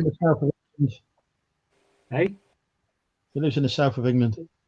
Yeah, I thought he Koala Flipper. No, Koala. As in Kola. I don't think it is. I think it's Koala. It's good K. I don't know. Maybe he's Australian. So he likes flipping koalas. I think he must have an Australian family. That's why his name's that. Oh, maybe. Could be. I think it's Koala. This time of night. Okay. Anyway, we'll go with Koala Flipper then. Yeah, he is. I've watched about 10 of his videos, and I've watched him because he's not been a professional eBayer for long, but he's become a real master of buying something. He's not a cheapskate either. He'll happily buy a pair of boots at car boot sale for £20. But what he'll do is he'll spend an hour on them doing them up. He'll sell them for 150. No worries like that. Wow. Yeah. I really like him. Brands, yeah, I really like him. I think he's a really cool guy. He's a nice guy. And he's like, he doesn't, because I'm quite happy to pick up something for £1. I can sell it for 15 or 20. Yeah. Whereas he thinks I only want to pack 2 items a week and make £150. I don't know. I think he's got a good job and it's a full timer. Whereas I need to pack 50 items a week. But you know what I mean? Whereas he's small. Yeah, but you're also a potato farmer, so. Thanks, mate. I'm never going to pull review on the fucking channel, am I? What? I'm never going to pull review on the channel. What? Making me look like a farmer. He's never going to pull. In other words, he's never going to get someone with you on the channel. Making me out to be a bloody potato farmer. You're going to the wrong place, my friend. I gotta tell you. Yeah, I know. You're not in the right spot. I know. No, but what? No, but listen. In America, to be a farmer is like you know, that's manly. You know, it's not like well, now I'm talking about in 2021. You know, not like in 30 years ago. No, but it's different now. Now it's like, I'm a farmer. Like, I do manly work. You know, not like sit behind the internet and friggin' people who make these reaction videos. I hate to disappoint. I don't want to disappoint everyone, but we have a manager on the farm, and I do literally nothing. And doesn't matter. No. But you still have to go out there with your whatever the fuck and whatever. The only thing I do, I've got 14 chickens. If I'm lucky, I collect 14 eggs a day, and that is it. And now you bring those eggs to the market? No, I eat them or give them away to my friends. Don't make any money off them. Fucking eat them. And you know what? I've had 14 chickens for 3 years since I bought this house, and I've not killed a single chicken. I can't kill an animal. I don't want to kill anyone. I know. I think animals are just as important as me and you, and I do eat meat. Yeah, but I don't. But this is not the discussion that we're supposed to be having, because we all eat animals, and none of us want to. No, there's an expression we say in America: nobody wants to watch the sausage being made. No, my animals. I've named all my animals, and no. Listen, first of all, that is the worst thing in the world you can do. I've watched movies and TV shows my whole life of Little House on the Prairie and stuff like that. We had a show called The Waltons. You never want to. You saw The Waltons? I love it. Yeah, it's so good. I love it. John Boy. Yeah, I love it. Good night. Yeah, good night. You never want to name animals. What? Good night, John Boy. Good night, baby Lou. Good night. Good night. Yeah. There's about 40 people in the house. Yeah, well, what do you think people did in the 1930s? 1940s. That was, what do you think people? How people weren't living high on the hog. Back in those days. This was the Depression. This was the second. You guys remember the Second World War? Your grandparents were there. It was a boring time. Never heard of it. Is it new? Yeah, but that's what happened. But remember, that's what their business was. They used to make. They had a mill, and they would make. For the war effort, they would make whatever the fuck with the. Hang on. When we walked past, when I walked through the village, I walked past my chickens to get here. Not that far away, maybe 100 meters, and. So now, how do you protect them from predators? The chickens. I have a thing called Chickenopolis. So, sounds like a rip-off of Monopoly. It's very similar. It's about £3,000 worth of cage, but it's like I have 1 foot down of stubs and then chicken wire. It goes up 11 feet. A fox can jump 11 feet, no problem. And then it goes really? Slightly slanted. In the daytime one day, if Andrew ever does a video, I'll video it round there. I'll show you. You can't see it now. There's no light there. So let me ask you: will a fox attack you or no? No, terrified of us. Really? Because you know what happened when I used to go to the college that I used to go to was kind of in the woods. Even though it was in Long Island, but it was like in the center of the island, and it was in a wooded area. And I was walking, and I was kind of like walking to my car, and there was a red, and it was. I almost wanted to approach it. It was like a red fox. Yeah. And but then I was like, I don't know, is this thing gonna get scared and maybe try to bite me or something? I'm like, I have no idea. Well, I think foxes are the most sweetest creatures, and they're kind of. Real England. I don't know. I might be saying it wrong because we've ruined the country. Foxes are. There's not much left of the real United Kingdom. But foxes are. They're hard to find here. Yeah. Put it this way. But this town where I was. When you're driving around in the UK and you see a fox, you should count yourself lucky because not many people do. So. Yeah. It's quite. But here in this town is rich. The town where I went to school. It was a public school, but the surrounding area. It's a very wealthy town called Old Westbury. Yeah. And they have mansions there and everything, and they people there have horses in their backyard. That they raise. Wow. If people have horses in their backyard, then they got a lot of fucking money. Well, the stablery for a horse is thousands a year. So yeah. Yeah. So if you have horses, so I was like, oh shit, like what the hell? And we drive, but see, that's where I go to the estate sales, because what happens is all those like, how like Steve was just showing those T-shirts from wherever from all those places. These people, all they do is go on vacations and all these places. So they have and what is what's good about the T-shirts at the estate sale? Yeah. They don't know most companies that do the liquidation. They don't. I mean, some do. There's some are catching on, but most of them they don't really realize that a lot of those rock T-shirts and all that movie T-shirts, they don't realize that they're worth so much money because because a lot of these companies are these older women that run them, and they're 60 years old women. Yeah. They're more familiar because they're estate. They liquidated estate for many years. Yeah. They're familiar with the fine items, sterling silver flatware. What? Yeah, or art, or even Pyrex sometimes.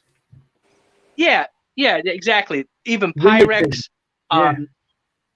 Chris. You've heard of the company Waterford? Yeah, it's from England. So yeah. Well, Ireland. I thought it was from Ireland. Well, it is from Ireland, but it's now made in England, in Stoke, where Wedgwood is. So Wedgwood make Wedgwood. My dad was I don't know if I've ever told you before, but my old man worked in the pottery industry. He worked for Roll Grafton, Paragon, in Stoke-on-Trent. My dad was a production director for 30 years.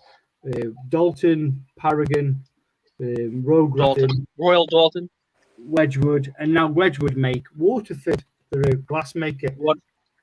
Half of Wedgwood's profit, who make pottery, is fucking glass. Wow. Yeah. Waterford, like a Waterford, like wine glass, like if it's a new one in a retail store, is like $80, almost $100. Well, 50 years ago, if you went to any restaurant in the world, not just England, in America, and you picked up if you went to a restaurant and you picked up a plate and you go, wow, this is nice pottery, this is nice plate. You pick it up, turn it upside down. It would probably say made in England on it. And if it said Royal Dalton, Paragon, Spode, Row Grafton, Royal Dalton, Wedgwood, they're all made in Stoke-on-Trent. Whereas now, nothing's made in Stoke-on-Trent. Nothing at all. Everything's made in China, Indonesia, Bangladesh. Spode is still made in Stoke. Spode, yeah, but it's just art pottery, art, not a dinnerware. We have the same story over here, Al. I mean, it's the same thing. Where we have upstate, we had different China places.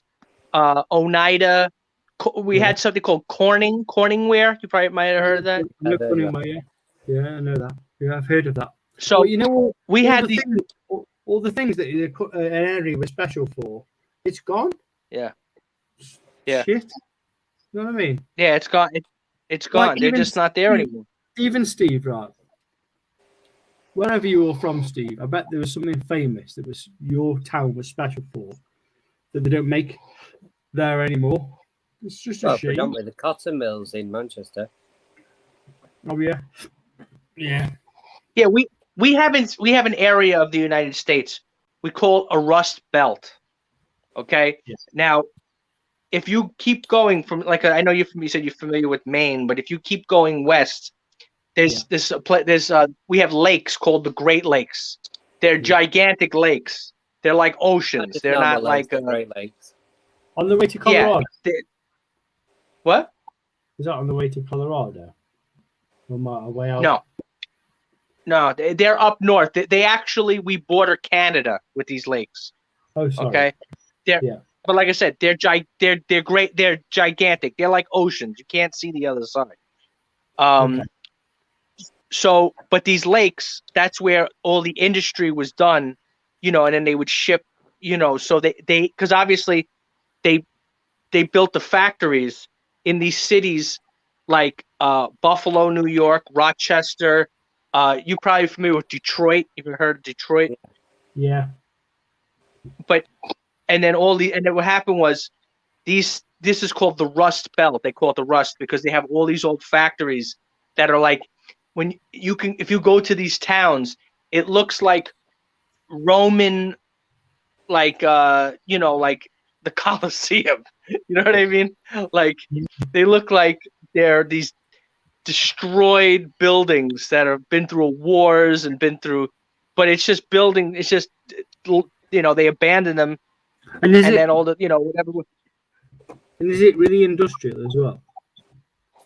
Well, that's what I'm saying. Back in the 1950s, it used to be, I love that. But now it's rust. You know the look of a building now when it looks really industrial and like it's been used for work. I think it looks so cool. Yeah. In England, but it's not cool if you live in the town, Well, in England in 2020, in April 2020, we passed a law. In England, only in England. I don't know if it happened in Wales or Andrews, but we've passed this law where in an industrial building you can apply for it to be turned into a housing for people to live in. And now there's loads of people getting houses developed with like 17 feet high ceilings, beautiful high rise like warehouses. Yeah, they should do that here, but we have problem here in America. We have corruption like unbelievable. Like these places, that's what happened is like in Detroit, okay? Yeah. These cities had a lot of money back in the 1950s and 60s when General Motors was a big power, But then, so what happened was the politicians got their foothold in, right? Yeah. And they just stole all the money. They control, like anytime somebody wants to do something, you have to go through the politicians, like to do something to change. Like what you're talking about is zoning laws, okay? Yeah. And in order for you to change those zoning laws, but I'll tell you something even funnier, Al. Forget about those buildings in Detroit, right? Detroit was the richest city in the entire United States of America. Okay, had the highest income of all cities. Of all cities in the United States, Detroit was the highest income because that's where all the business was. Didn't they make all the cars? Yeah, so there was so much industry there. But now, like I said, it's all those rusted out buildings. Forget about buying those buildings. They have the homes, these brick, gigantic homes in Detroit that are abandoned. They're abandoned. You can buy, and the people that sell them to you, if I show you these houses, you die $20,000 for a house, a huge house, brick, beautiful house, $20,000. They can't sell it for 10. They can't even give them away because that's what happened. Because what? Drugs or something. What'd you say? What'd you say? Drug problems or something. Yeah, you would need a friggin' army with you. You would need, you'd have to build a compound because that's what happened. Especially a lot of these places, they have what they call squatters. So what they do is, so that's why a lot of people, what they tried to do like 10 years ago, they would buy these places up, right? And then, because if somebody says, "Oh, you want to buy a house for $10,000?" You say, "Hey, you know what? I'll buy it for $10,000 and I'll rent it to somebody for a few $100s a month, and I'll make my money back within a matter of a few years." But that's what happened is my car's worth more than this. It's crazy, isn't it? Yeah, but that's what happened was they like squatters would come in and they would just move in, and since the politicians are corrupt, so you would try to get the squatters out, and and they would say no, just they can stay. So you say, for fuck's sake, they would say, you know what they would literally tell the landlords? Why didn't you have, like, because what happens is people buy those houses for $20,000. Obviously, it needs some work. It's not in move-in condition, obviously, because it's been abandoned for 20 years. So you would have to come in and do some, and while you're doing work in it, no one could live in it while you're working on it because you know how, you're redoing the house, whatever it is. But then what would happen is, while you're doing the work, you would have to, the house would be open. Maybe the door is hanging off or the windows are out or, so the squatters would get in the house and they would say, the politicians would be like, well, why didn't you do a better job locking up the house? They'd blame you. Yeah. And meanwhile, you're trying to spend money to make the town better. And then if you call the police take a half an hour to get there because there's only a few policemen because they don't have a button. Because there's no tax revenue. When you have a city with no tax revenue, who's going to hire? Where is the money for the police? Too many people and not enough help. Well, that's the problem. Is that it's a political issue. Is that if you don't get rid of the drugs and the gangs and this and that, then no one's going to invest in the town. Who's going to invest if there's? Is your unit now, Bobby, in a safe place? This place where I'm renting here? This store? Yeah, this is the longest I've ever seen you in your store. Actually, this is the one. It's nice no, I got to get the. It's nice to see you do some work for once. You're breaking my balls now. Why are you breaking my balls? My balls. I haven't done any work for like an hour and a half. I've been sitting here bullshitting with you guys. Well, it's good. It's nice to talk, isn't it? It's good. No, I know that's good. I appreciate it. Actually, on that note, I got to get back to work because you know what? Right. I came in even a little bit early. Why did you say? No. I was being nice. I had to get work done. I got to take pictures. Come on, you guys know how. Look, you guys do the same job.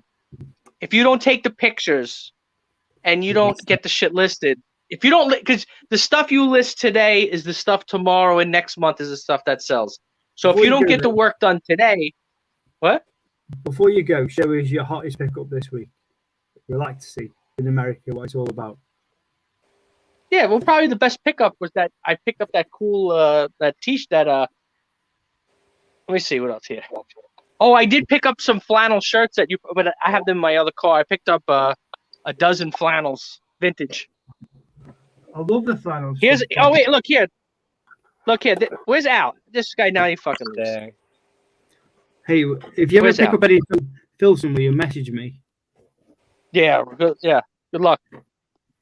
No, not in New York. So here, do you see this here? Can you read this? Yeah. Yeah. Nobly. Matabashi. Yeah. Matabashi, yeah. Expensive. Yeah. How much you pay for that? $5. It's like a $400 shirt. Yeah, because you know why is that what happens is that's always what I look out for too. Expensive Italian names that people, if it said Prada on it, or or Gucci, this might be more money than the Gucci shirt. But if it says Gucci, the lady behind, they gotta know what the fuck it is. But so brands that are more obscure, they don't know that they don't know. So if anyone doesn't know, the Matabishi shirts in the 90s were like $699, $725, $599. In the 90s, that's quite a lot of money.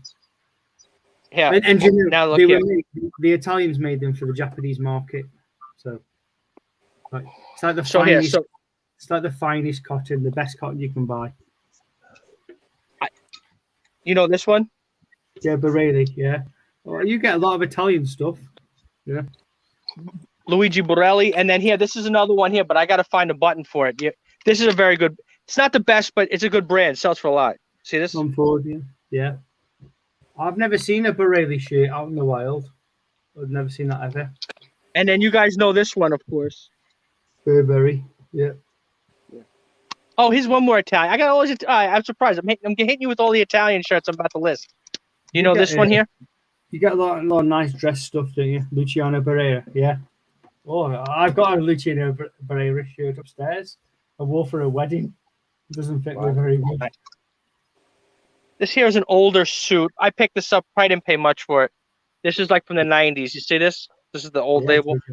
Oh, I love that label. Like, it's still worth, even today, Bobby, you can still get £200 or £300 for it. No, I wish. My dreams.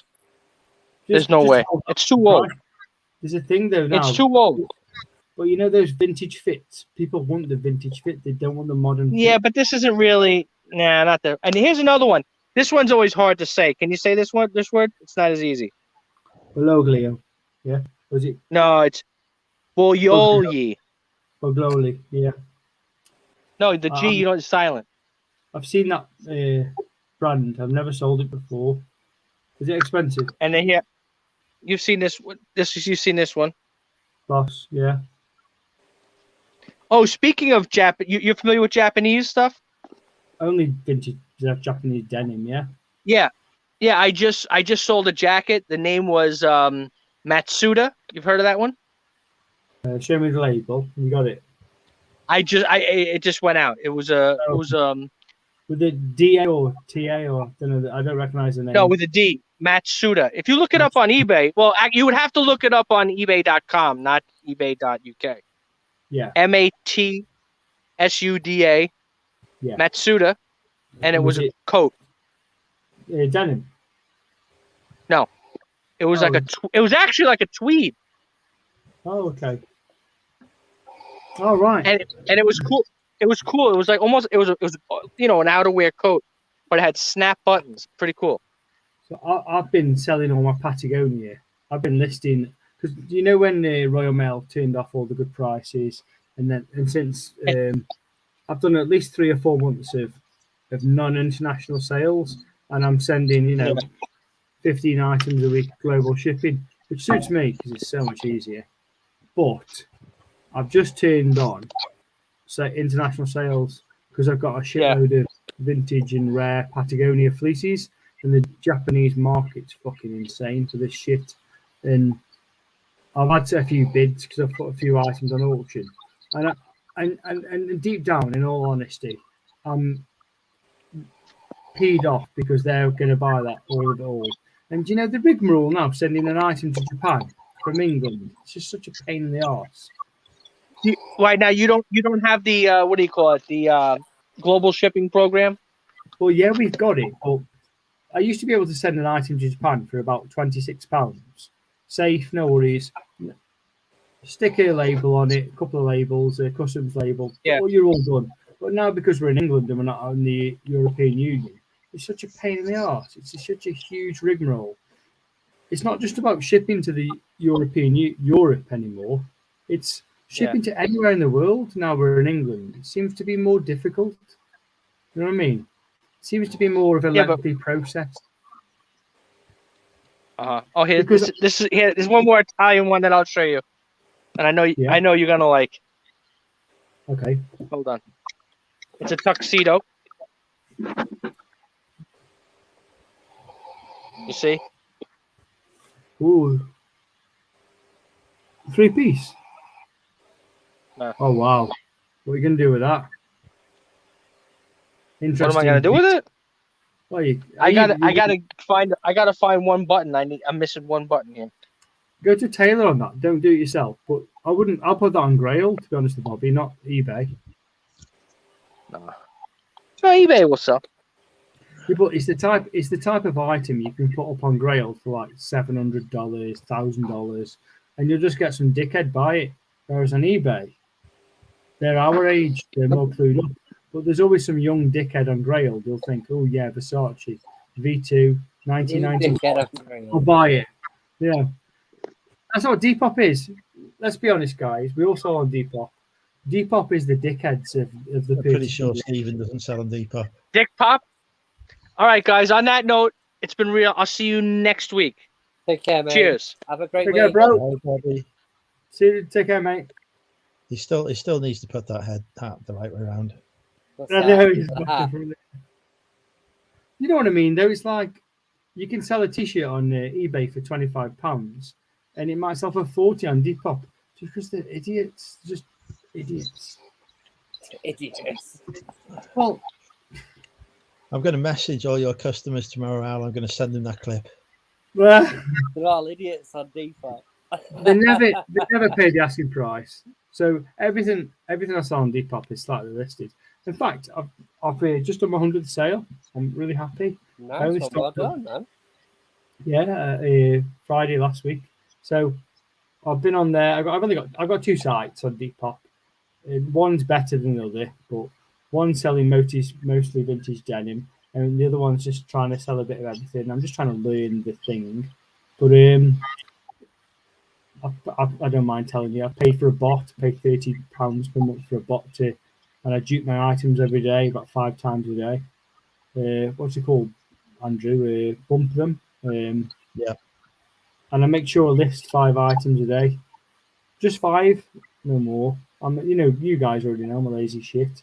So I'll probably list at the very most 10 items a day through all my eBay platforms, Amazon, and all that crap. But I always make sure. Quantity.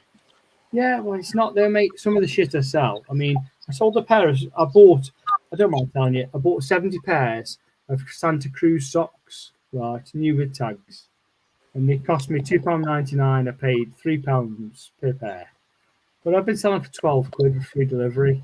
But I've been doing it to kind of get more feedback and stuff, It's not. I'm not doing it to make loads of money. I just didn't want to. I was a bit tired of chucking all my eggs in one basket with eBay. Do you know what I mean? Because I don't know if you remember, but a few months back there was a few of our friends on the old Facebook Marketplace, not Facebook Marketplace, Facebook our eBay groups on Facebook. Yeah. And they were all getting chucked off on the old. They were all getting chucked off eBay, and I was thinking, Smith, I need to diversify here. You know what I mean? Yeah. Well, occasionally, I mean, Depop is. That was the verification thing, though, wasn't it? I think so, but it still put my. I mean, don't get me wrong, I've been on eBay a long time, but accounts because you needed verification on them. I do kind of depend on my income from eBay now, in all honesty, and I haven't got much savings, so if they screwed me over, I'd be fucked. So that's why I joined Depop, and I think the most I've earned ever from Amazon is about $4,000 in 1 year from profit from Amazon, and I've never really been bothered. So I keep thinking to myself, I best diversify a bit. You know what I mean? Yeah. $4,000's not going to go far. My mortgage repayments are £1,600 a month. Bloody hell, mate. Well, I've only got a few years left, but it's still a lot of money. No. Not going to go far, is it? Well, what are you up to, Andrew? You look like you're frozen. I'm just texting. Sexting. There's a bit of texting. I don't believe it. Texting with a T, no sexting is going on.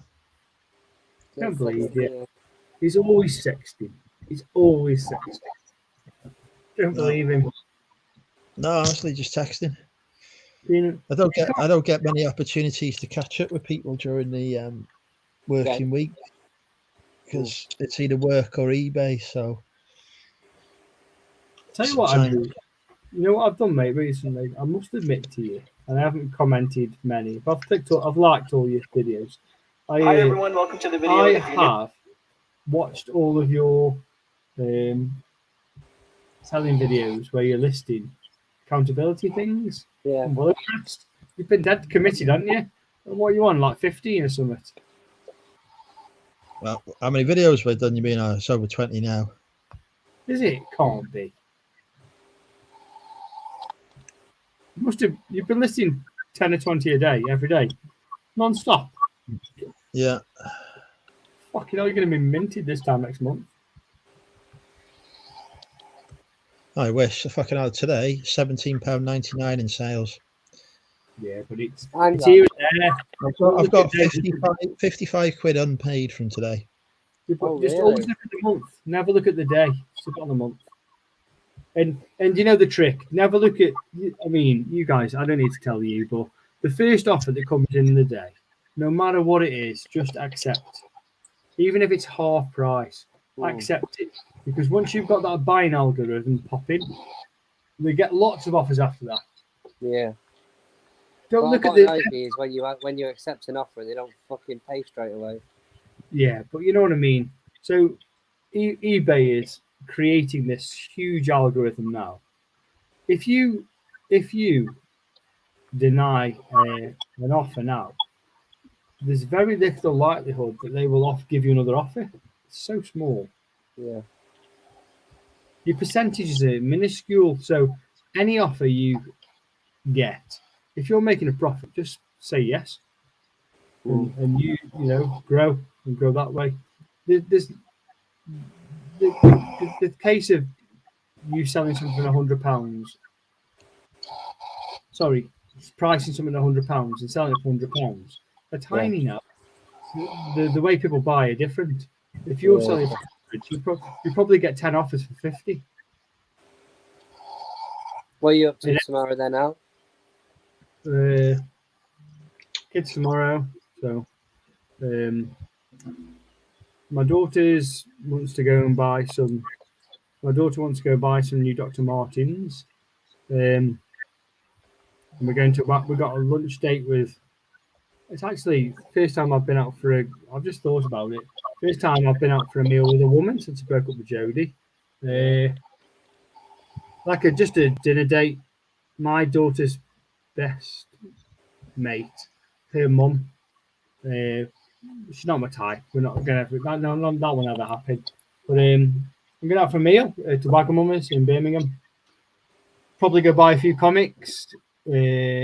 And there's a comic book store I go to, and my little boy, he's obsessed with Thanos. So if I can get him something Thanos related, I will.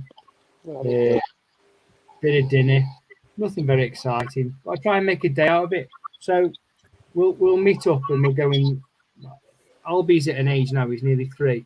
There's no pushchair anymore. He walks everywhere, So we'll walk to the train stop, go on the train from Landywood to Birmingham. It's a full day out, Yeah. And what could be done in probably 2 hours takes 6.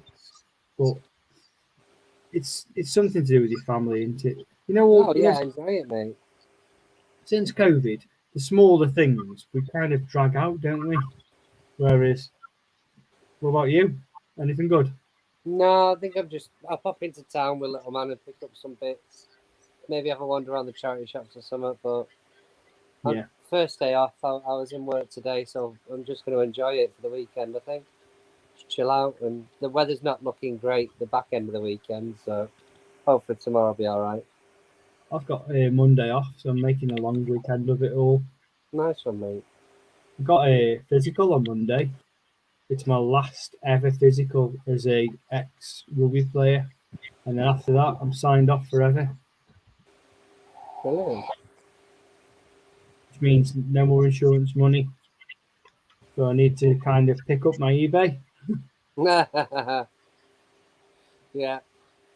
Time to grow up. I'm going to aim for 4 items a day. Think that's enough? No. You don't. I knew you'd fucking say something. If I were full time, I'd want to do at least 25 items a day. All right, 5 items a day. I'll do 5 items. 25 items a day I'd want to do if I was full time. Do you think you'll ever go full time, Andrew? No. Too much. I enjoy my job and I make a real difference in it to people's lives. So. Okay, let's just say, for instance, that wasn't there. Would you go full time? What, if I didn't have a job? Huh? You're not making a difference, Mark. I'm making a difference, George. You're still fucking alive, aren't you? You got fucking vaccinated. You survived your brush with COVID. Thank you very much, Andrew. I'm saying devil's advocate here, mate. If you went in this job, do you think you'd be full time? He's happy, and all that matters in life really is happiness. I have too much debt to consider going full time at the minute. Fair enough, mate. You know, one thing I will say, like, I know you've got a nice family and a missus, Steve-O, but me and Andrew are single, and I think I crack up when I'm not busy. I need to stay busy. Whereas Andrew goes to work all day, and he comes home, he's got his dog, and then he does some listing and work. I feel a bit the same. If I haven't got the kids, so I only have the kids 3 nights 1 week, and then the next week I have them 4 nights, and we've got this fair dues thing. The nights, because I'm not interested yet. I'm going on the pub and shagging loads of girls. I like to keep fit, to train, or I've got the dog for a bit of eBay. I'm not. Right, keep yourself occupied, mate. Definitely.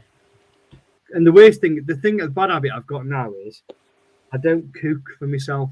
I'm eating shit food. But I always think to myself, well, it takes me an hour to cook. I'll have a ready meal and I'll just list 5 items because listing clothes does take a little bit longer. What the fuck are you cooking? It takes an hour. I'm Italian, man. I'm making proper food. You Welsh people would pasta.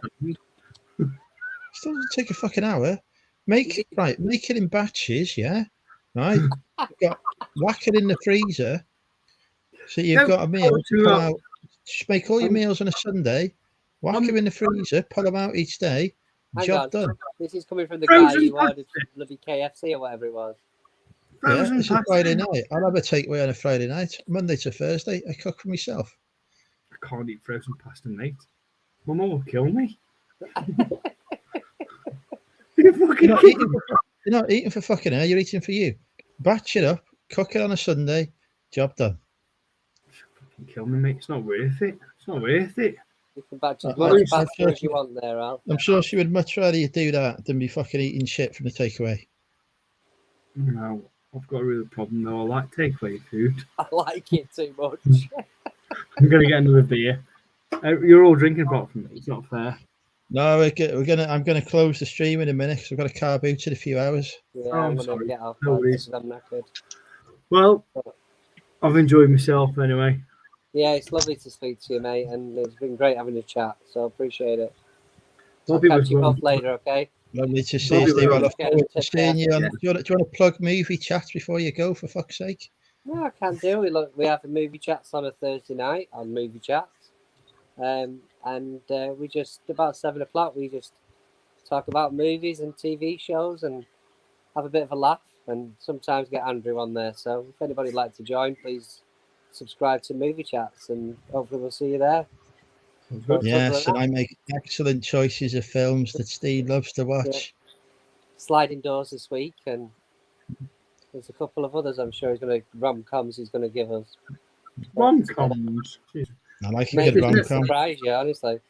But thank you very much, anyway, guys. Have a great evening. Take care. Bye. Good night, everybody. Cheers, Andrew. Bye. Take care, bros. Good night.